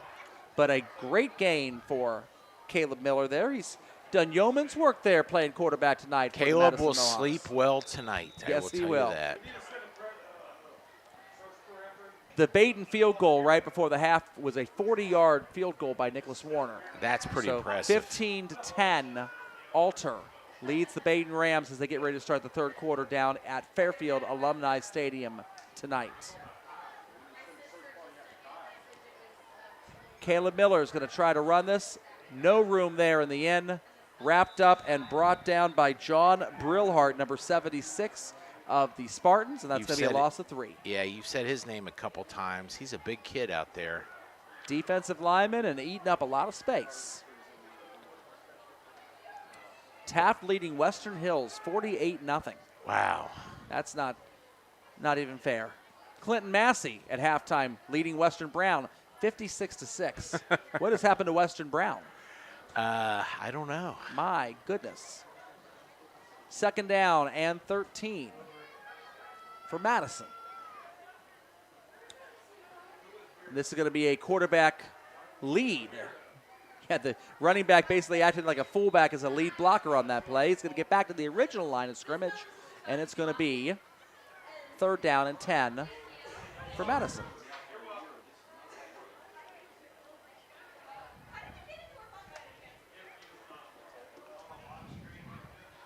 Well, Dan, do you trust your quarterback here to try? Well, we saw he did the old Hail Mary right before the half and got the ball 50 yards in the air. Now he overthrew his receiver, but he has the arm. I say you throw the ball, absolutely. You have to do something different. You got to try, right? Yeah, you do. And there is a quick little pass to Ryder Williams, the first completion of the night for Madison. Waynesville snuffs it out, though. No yardage to be gained on the play. Maybe and a Madison's yard. going to have to punt. Yeah, maybe a yard. I'll tell you, it's almost like a extended sweep, basically. He could have pitched it out, but he threw it out. But I admire him trying something different. they have to. Got to try. Fourth and 10 here. Waynesville's coaching staff's noticing there's only 10 men on the field right now. Still almost a block punt for Barnthouse. And a fair catch, stumbling for the running back Lundy. Speaking of only 10 on the field, I did not realize this, but I was fortunate enough to be able to attend the Notre Dame-Ohio State game. Oh, yes. And did you know that the last two plays of the game, the first play, Notre Dame called a timeout because they had 10 men on the field. And then when Ohio State came out to run the 1 yard walk-off touchdown, all or nothing, Notre Dame had 10 men on the field. They still didn't fix it. They still didn't fix it. Now, that kind of stuff, I don't get a coach fired. I'm not saying to fire the coach. No, they're not going to fire Marcus Freeman. He's doing too good of a job. No, he's done a great job, but oh, my goodness gracious. It's something you're going to look at in film and say, how did that happen? And the Buckeyes ran right where the defensive end should have been. Fortuitous play call there for Ohio State. Yes. Ambergy is going to try to run, breaks a tackle, breaks a second tackle, and runs into the waiting arms. Number 6. Logan Russell. Yes. Freshman? Yes. Maybe it was 5. I think it's 5, yeah. You're right. Ryder The Williams numbers there. look similar. Yeah, Ryder Williams. Ryder Williams on the tackle, although he basically kind of got tackled by the ball Ryder carrier rents there. tackles, yes. Last week in the Miami Valley League up in Dayton, West Carrollton beat Piqua 14-13. It was their first win in 4 years. Wow. The Pirates. The Pirates are now playing Tippecanoe, and they're down 35-6. So short-lived for the Pirate victory. Lundy, first down for Waynesville. And they're going to stop the clock as they move the chains. We do have a halftime score. This will make Madison happy. Halftime score from National Trail. You need some second-level points, right? The National Trail Blazers are leading the Blackhawks of Mississinawa Valley 34-0 at the half. 3.5 second-level points will go Madison's way. And you got 4 last night from Preble Shawnee over Arcanum as well. So even in a losing streak, keep the 4 teams you beat winning games, and you'll keep climbing your way up through the standings. Handoff goes to Trent Davis, and Davis is not going to have a lot of room for Aiden Grooms there on a tackle, the senior. They've gone to halftime at the Schwarm, Dan, and Hamilton High School has a 14-7 lead over Coleraine. There you go. Pesky Coleraine tonight. Yes, pesky. My whole life they've never been called pesky before. How they've fallen, haven't they? Second down. Dominant. Godlike. Second down and 11. Amberg, he's going to keep. He's being chased down, but he's going to go ahead and get rid of the ball. That's Caleb Sullivan. Sullivan's going to be just shy of the first down. Dan, you know how Ohio State calls Michigan that team up north? Yes. Well, when Purcell Marion left the GCL, they went to the Miami Valley Conference Scarlet Division. They found themselves with a local rival in the Norwood Indians. They're beating Norwood 39-0 right now at halftime at Shea Stadium. As a little bit of a handoff up the middle there, maybe even a sneak. He's short. Just a hair short. Norwood's Twitter account is recording this. They are losing not to Purcell Marion, but as to the team from Hackberry. 39-0, trying to play on that Ohio State-Michigan vibe there. That's with their fabulous. Cross Norwood rivals there. The Catholic school kids up on the public school kids there in Norwood. Hackberry. Hackberry Street. Yep, or Hackberry It's a tree. Avenue. It's a hackberry tree is what it go. is. Princeton up 34-7 over Middletown right now. Third down and just a few inches. I'll tell you, they throw a pass here, it's a touchdown. I'm just calling it now, but they'll do the logical thing and burst up the middle. Yeah, I would look for a quarterback sneak here if you can take it under center. He's under center. He is under center. It's old school. Man in motion. And he jumped. Start. False start. Jake Philpott. Jake We've was not anxious. called your name all night long. You're an offensive lineman. You know the drill. We only call your name when you mess up. Sorry for you, Jake. If you have a good block on the next play, I'll give you redemption, Mr. Philpott. Unfortunately for Waynesville, the next play is going to be a punt. Punts, yes. That's the way to stop the drive, Madison. Let the offensive tackle jump off sides. 4th and 6 now. Harrison Talawanda, the yardage in that game in the first half. Harrison has outgained Talawanda 330-61. Oh. Domination in Oxford tonight. That's domination. For Harrison. High snap. He's going to get it off easily, though. All right, the punter. Wow, what a kick. Connor Berry booms that ball. It's going to be returned by the quarterback, Caleb Miller. Yes. Miller's brought down from behind. That's Trent Davis, and there's going to be a late flag, and really 2 late flags thrown. One ahead of the tackle, one behind the tackle. And from the looks of it, it's going to be holding. Yeah. Holding. There it is. Dad, we miss you. There we go. Sorry, Mr. Cameraman. There we That's go. me. That's it. Let's see what he says here. Dan, we call that Rosemarying it. Okay. She's good for about 2 or 3 of those a game when she films one of Dad's games. Ball's on the other out frame on the other side of the field. We're watching the game. Yep. Yeah, don't go off frame for me, Rosemary. Keep that camera pointed. That's an old song, Joel. That is an old song. The Flying Machine. Oh, my gosh. One-hit wonder? Definitely a one-hit wonder. Smile a little smile for me. I know that song. There you go. Well, you were raised by the music guru, Neil Sackett. That's right. So you know all music. Neil, who's having a great time camping in Indiana right now. I don't think that phrase has ever been said in the human language, Joel. Neil having a great time camping. Yeah. I'm sure he's got some electronics He hooked could be up having somewhere. a terrible time camping and just to be too polite to say anything about it, too. He is with his wife. I don't know. It's possible. We all have to say things that are polite, My friend right? Pat Linehan bought a shirt that said, "I hate camping" on it. He got so many comments on that shirt. That's hilarious. It is hilarious. Miller's going to keep it and is chased down from behind 77. by Xavier Walker. Xavier Walker, he was tough on that Only play. 5'11" and 210. He's not as beefy as some of the other Spartans, but caught him from behind there. Well done. Quick. Very first play of the second half at Alumni Stadium. Yordi, 50-yard touchdown run, 2-point conversion fails, and Baden has a 16-15 lead over the rival Alter Knights. I don't like going for 2 to be up by 3? up by 3, and I'll tell you why. Because if you score a touchdown again, you're only up by 8, right? And not 9. Unless you go for 2 and try to go back up by 9. Right, so you're chasing that point. You are chasing the Only point. go for 2 when you need to go for 2. Caleb Miller is going to try to run around the edge. Oh! And gets blasted! Oh! Are you kidding me? Matt Wilkerson sends him a Christmas card. If that's a Christmas card, don't give him my address. It had a lump of coal in it, Dan. Oh, it had a big old lump of coal in it. A forearm shivered to under the chin is what it had. Wow. That was so nice. It almost should have been illegal. It's one of those plays where you watch the game and you're a fan of the team and you go, "Oh, great hit. No flag. No flag. No flag. No flag." Yeah. That's unfortunately the way you have to watch football now. And That is. Speaking of hitting hard, God rest the soul of Dick Butkus, one of my favorite players, age 80, died yesterday, I believe. Yesterday. One of right the before best. the Bears game. Growing up, now I'm showing my age, but I did get to see a little bit of the end of Dick Butkus's career. And my dad, there's a few players that he told me I should watch when I did watch the NFL. Dick Butkus being one of them.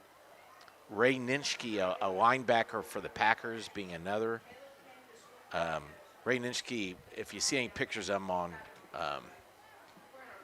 the internet, he's always got that possible block here. Yeah, You're yeah, getting yeah. real close. No, but it was a short kick and it's Just spinning about. the wrong way. You got to Lundy's going to field this ball. Aggressive. Oh, yes. Oh, what a Breaks move. 3-4 tackles. Finally, the finishing touch was put on by Kenneth Sorrell. Slippery little sucker he was. He was very slippery. That was a nice little run back. He didn't get much yards, but he did show his elusiveness. Halftime at the Hawks' Nest, Lakota West over East, only 13-0 at the half. Oh. And it looks like Valley View is taking a 21-20 lead over Edgewood at halftime. That's got to be a wild game at Kumler Field. It should be. I would like to see Valley View. Valley View. First down and 10 for Waynesville. At the 42, great field position.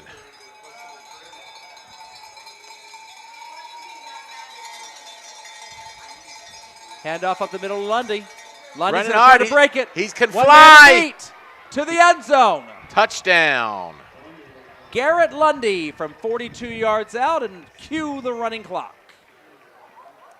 You can't coach speed. You just hand it to the fast guy and say, "Run, son." That's what he did. That's just beautiful. He was not touched. No, he just burst through. Great blocking up front.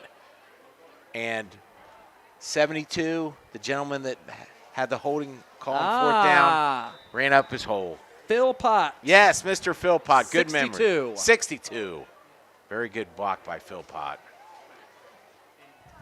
Wow, he blasts the extra point. I mean, that was a 45-yard extra point. Woo! I haven't seen their extra points all night because he hits the ball with such velocity. Oh, yeah. Waynesville 35, Madison nothing. We have the dreaded I hate RC, and that's clock. not RC Cola. That is running clock.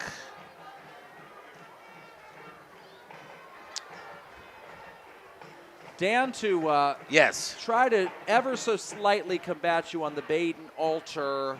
Do you go for two? Do you not? It's awful early. Yes. I fully agree with you in an offensive game where there's going to be lots of more points to be had in both directions. Right. Baden's defense does not tend to give up a lot of points, especially in the second half of football games. Okay. Okay. And Alter's defense as well, pretty solid. Okay. If you don't think there's going to be any more touchdowns scored in said game, you want to be tied with a you'd field goal. love to be up by 3, thinking that Alter's best drive, you may stop him in the red zone and tie it rather than take the lead. Only for that circumstance will I kind of back up Yordy's decision there. If your game is going toward the 40s, I agree. Let's do this. I'll bet you a Coca-Cola at Ford Field that the 2-point missed conversion by Baden will bite them more than benefit them. Okay? All right. So for the other side of that bet then, would be, do I get it's completely neutral, or do I get that it it can't benefit them because they didn't get it? Okay. Well, what I'm saying is if Baden gets a touchdown and kicks the extra point, they'll only be up by 8. That's right. Instead of up by 9, which is a huge difference. That is a big difference. So let's just go with that. Let's see if Baden gets another touchdown, goes up by 8 instead of 9, and kicks the extra point. If they go for 2 again, it's no bet. We'll just leave it at that. Fumble, ball's on the ground. On the field. They got it. Waynesville got it. I'm sorry. Mohawks got it. Mohawks got it. The man coming up in the pile saving the day is Bryant Tinch. See, you could be a lineman and get called after something good. Good job, Just Brian. have the ball fall on the field. Brian right? on the spot. That's it. They're throwing out the Life of Bryant. Haven't seen that in a few years. They used to throw the little homecoming footballs in the crowd. Oh yeah. And they're doing that down here. Can you get them there, Dan? Yeah, I'll try. There's the. Let me zoom in on them. There they are. There's the homecoming footballs. Can you reach the press box? Dan, you're missing our play, though. So I'm sorry. We got to do important things like footballs in the crowd. Sorry about that, fans. You're good. 35 zip, and now we do have a running clock. 44 seconds, 43 seconds. Our video just went blank. Oh, it did. We're still streaming. We're just on radio right now, Dan. Let's see if we can go ahead and get this back for you guys. We've got a handoff up the middle. I'll try to radio guide you guys through as we figure out these technical difficulties. The trouble is not in your set. It is not in your set. Jordan Berry is going to take the carry there. We're down to 10 seconds to go here in the third quarter. This is good that we're getting to the end of the third. That'll allow us to be able to see if we can figure this out. We'll go to commercial break. When we get back, hopefully we'll have some video here coming for you. There it is, the end of the third quarter with the score.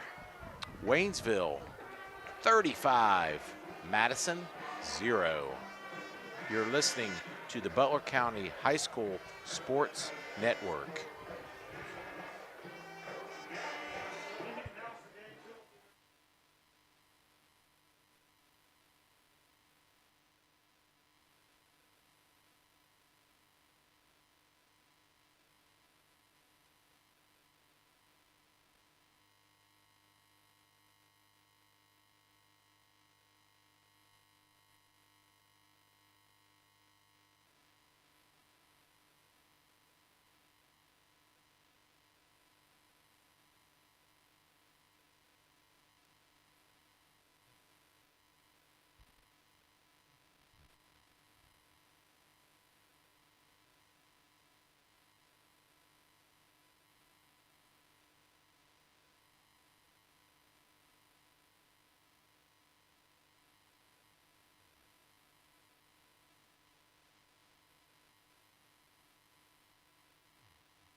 All right, we're back. Here. We're going to do an old-fashioned radio call.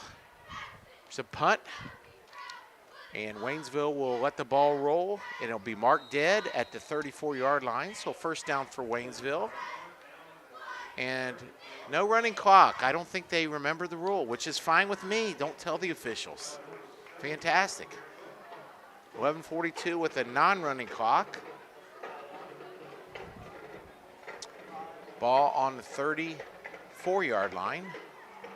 So Waynesville will start their first down.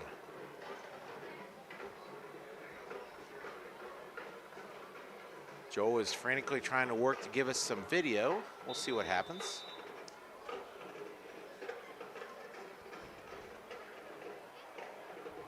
He's got it. And we're back. Way to go, Joel. What'd you do? It? Oh, I know what you did. He turned it off and turned it back on, right? No, he blew into the cable like it was an old Nintendo game. Sega Genesis cartridge, Oh, right? yes. No, it was a Nintendo. Here we go. Handoff goes up the middle. That's Lundy. And Lundy is going to go ahead and take the ball to the 40-yard line. Did you have a Sega Genesis, Joel? I still have a Sega Genesis. Oh, it still works. Fantastic. You can play Sonic 2, and I've got the Sonic Heroes. Yeah, Pebble Beach Golf Links. What a great game, 1994. I can. And relevant now. Yes. I've got, before Madden had all the franchise of all NFL football. Right. I've got a Sega Genesis game cartridge from 1995 of Deion Sanders' primetime football. There you go. It was the very first video game that ever had the Panthers and Jaguars in it. Oh, my. Fantastic. So, I think it actually. Mark Brunell. It might have been even before Brunell. Okay. Yeah. I thought he was the first. Kerry Collins and Frank Reich for the Panthers. And I thought Brunell was the first. I don't know if Brunell was there in Jaguar '95 or just '96. I'm not sure. We'll have to look look that up and see. You might be right. Second down and 4. Handoff to Davis. He's going to be wrapped up and tackled. But primetime football was interesting because there was buttons you could push after the play was over that would let you smack talk the other team. I wonder if Deion made sure that was part of the game. You need sounds realism. Like something he would do. You need realism. Definitely sounds like something that he would do. I like the NFL Blitz series. You can hit him and hit him and then hit him again. Just pile on. Throw guys in the stands. Those were good times. Everybody loves Madden, but it was great when there were other formats you could play NFL football. Yeah, Blitz was more of an arcade game style, actually. Yeah, it was. Tecmo Bowl still my favorite. Well, I know Chris Vogt. You got Chris Vogt's heart for Bo Jackson. That's right. Well, up the middle for Lundy. No problem. My nephew Chris Vogt, who we do this for, he would have a league and play Tecmo, and you couldn't play the Raiders with Bo Jackson back then. You had to play a similar team of quality. You had them ranked. Bo did everything. You had three quarterbacks. Yes. Did not submit or consent to having their names and Cunningham, likenesses, right? QB7, Randall Cunningham. QB Eagles. Yes. Randall Cunningham. That's one. Do you know the other two? Oh, Bernie Kosar? Bernie Kosar was QB Browns. And I'm trying to think of the third one. I don't know the third one. Third one was one of my all-time favorite players. Oh, okay. The 3 Tecmo players, quarterbacks that did not submit to being in Tecmo. Randall Cunningham was QB Eagles. Bernie Kosar was QB Browns. And Dan is trying to think of the third.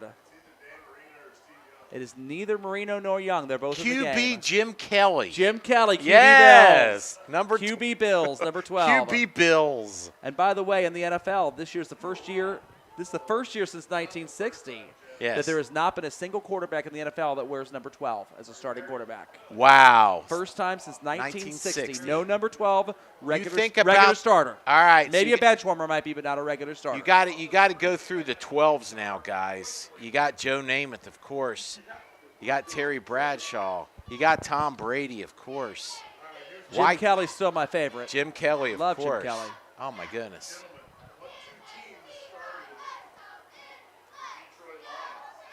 The Portsmouth Spartans.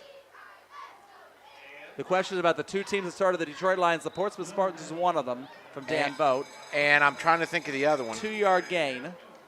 3rd down and 2. I'm gonna say I Maybe don't know 3. the second. Ironton, The Ironton Tanks. How about Now, it? why did he randomly pick a Lions question? Well, he randomly picked that not because of the Lions, but because of the Ironton connection, because this man is a graduate of Ironton High School from 1993.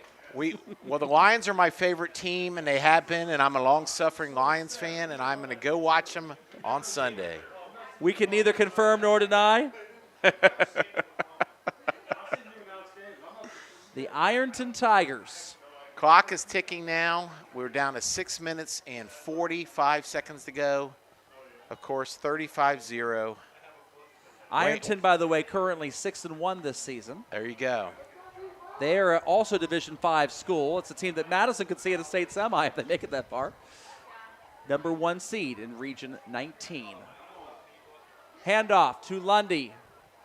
Up the middle. First down. Hitting hard. Waynesville's not having any problems with Lundy.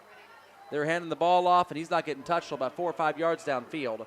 Great blocking for the offensive line for the Spartans, Dan. Yes, Phil Pott really doing well here. A brisk chill is in the air, flowing into our press box a little bit. Any score updates you want to throw along, Joel? Oh, look at this. Baden is now up 23-15 over. They're up by 8. Alter. Just They're as up you by said, 8. Dan. Instead of 9. Instead of 9. Yes, they went for the extra They went for point. the extra point. I'm a big fan when you score to go up by 7. You might owe me a Coke. Only if Alter comes back and scores 8, right? That's right. That's right. May not burn them at all if they win by 30. That's right. And the Cokes at Ford Field are a little more expensive than they are in Atlanta. Oh, absolutely. Handoff to Trent Davis. Davis stuck behind the line, now punches it up and is going to gain about 3 or 4. So what can you say here about Waynesville? I mean, they look good. They look awesome. I don't think they're going to be afraid of Valley View in Week 10. No, I don't. That doesn't mean they'll beat them, but they're not going to be afraid of them. Well, Alex Ambergy, he has been as advertised in this game. They've got a quarterback that can throw. Across his body, on waggles, on scrambles. They can run the football. They can run the football And they got great. a heck of a kicker. And they got a wide receiver that can run the ball and turn on the jets. And they have a heck of a kicker. You're correct. Yeah. Probably the most. Lot to like about this Waynesville team. I'm trying to think of the Ohio State quarterback that played for Waynesville. Man. 2nd down and 6. Toss sweep to Lundy. Breaks a tackle. Spun around. Spinning, still going, running hard. And enough for the first down. Or he might be, yep, they're signaling first. Good eye, Joel. Clock continues to run on the running clock.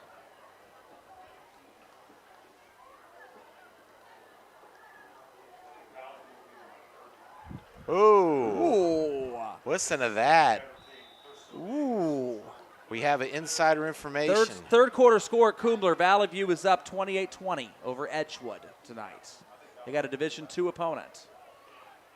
Division II opponent who's 2-5, but a Division II opponent. A Division II opponent nonetheless.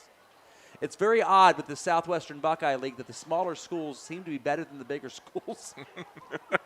And when they're playing each other in these crossover games, we're seeing it. Waynesville beat Ross by like 40 points a couple weeks ago. Another straight up the middle. They're just wearing them down here. No problem. 6, 7 yards a pop.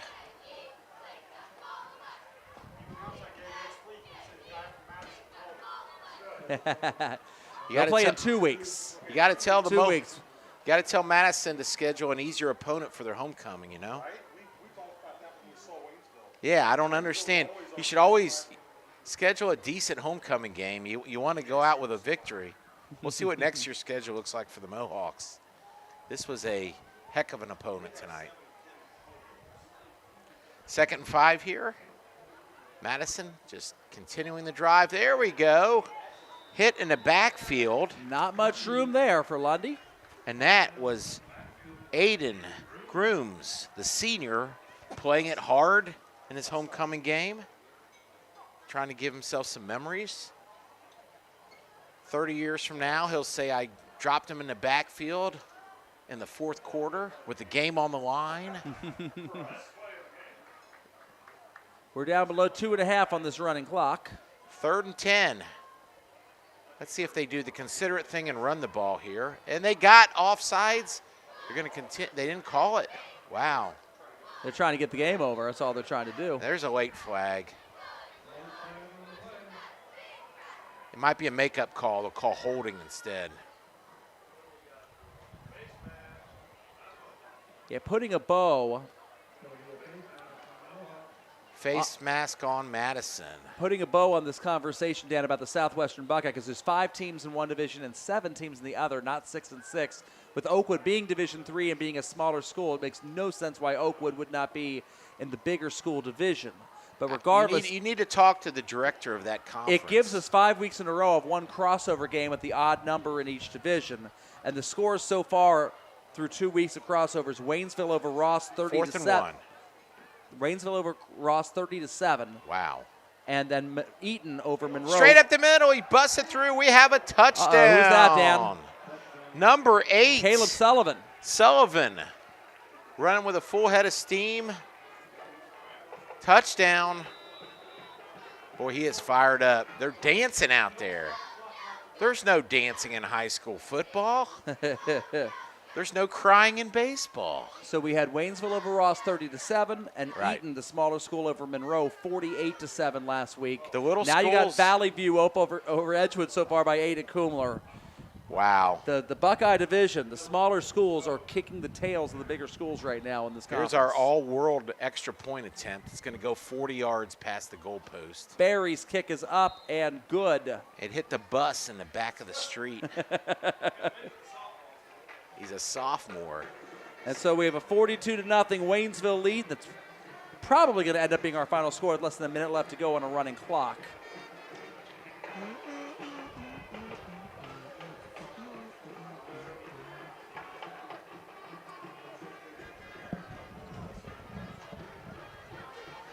Trying to get a good live look in here. Baden's just got their cheerleaders on. Dan, that's not going to help us to know score-wise. Yeah, you've got the Waynesville Spartans there. I'm letting them enjoy the Notre Dame fight song? fight song. You got the headset out? It's great stuff. Baden and Alder have gone to the end of the third. It's now 23-15 in favor of the Rams in that Slow-moving game game at Fairfield. So, well, when you don't have a running clock, That's true. it takes the proper amount of time. Yes. And so Barry's going to go ahead and put the ball up on the tee. The clock will run, I believe, as soon as it's whistled ready for play rather than even kicked, I think. I don't think they've been truly following the running clock rules, if you remember. Which is fine. I'm not arguing. Yeah, they're not. Okay, there's the clock. Yep. Little squib. Right, they didn't know the rules. Right. Relentless. Do we have an onside kick? I think they were practicing the onside kick. It really doesn't matter who recovers this thing at this point in time. No, it doesn't. But Waynesville's going to be able to take a knee if it's theirs. why not practice? It's a good thing. It's a good thing to practice. That's true. Get something out of the fourth quarter of this game. Yeah. It was either a failed onside kick or a squib that failed.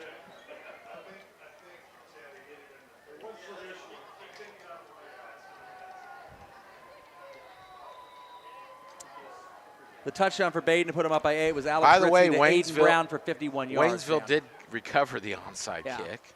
They'll just take a knee here in the pistol formation. I don't think they will. We're going to bet a Coke at Ford Field?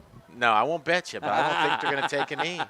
There you go. Oh, you should have bet the Coke at Ford Field, Dan. Well, here's my reasoning. Anyone that has the kahunas, the onside kick, being up 42-0, why would they take a knee after that?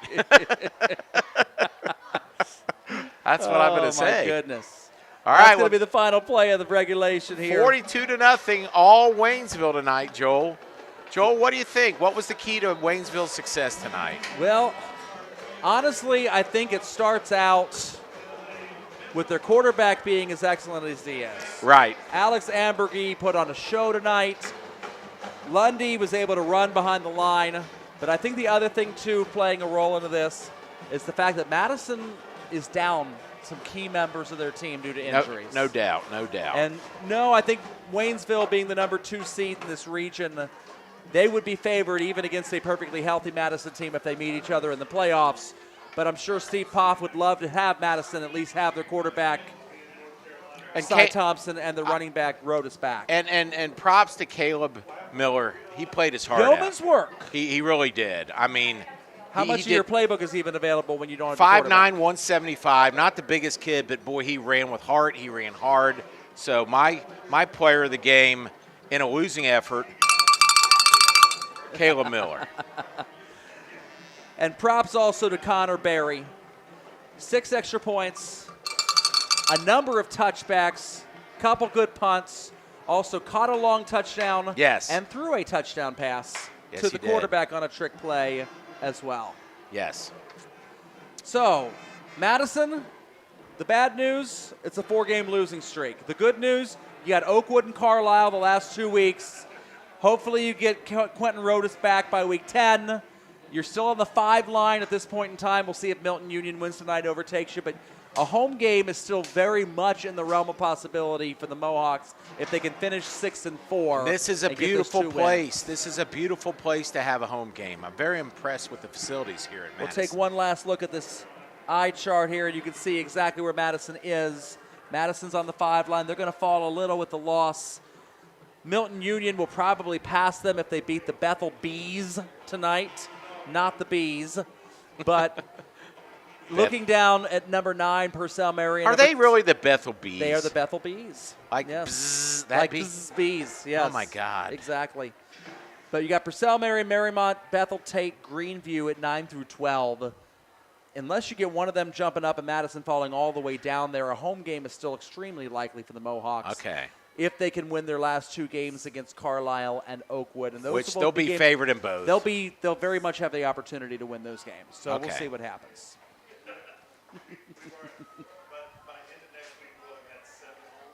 Seven home games. You play on the road. We're talking with them. Ironton's winning 48-6. 48. We're talking with love our it. fellow I love it. Pressbach people. He's an Ironton guy. That's great. All right, Dan, you got anything else for tonight? No, just pretty much domination here on a shortened, understaffed, unfortunately, Madison Mohawk team. Waynesville came to play tonight. They played hard. They had more skill. I'll keep an eye on that Waynesville Valley View game in week 10 when I'm in the MOH studios, and that'll be a game of interest. That'd be very much. Probably for the number 1 seed in this region. Absolutely. So, for Dan Vogt, this is Joel Sackenheim in a nice, suddenly chilly press box. Yes. Here at Brandenburg Field as fall is breaking upon each of us. It is the Waynesville Spartans 42, the Madison Mohawks nothing, and we will see you next week.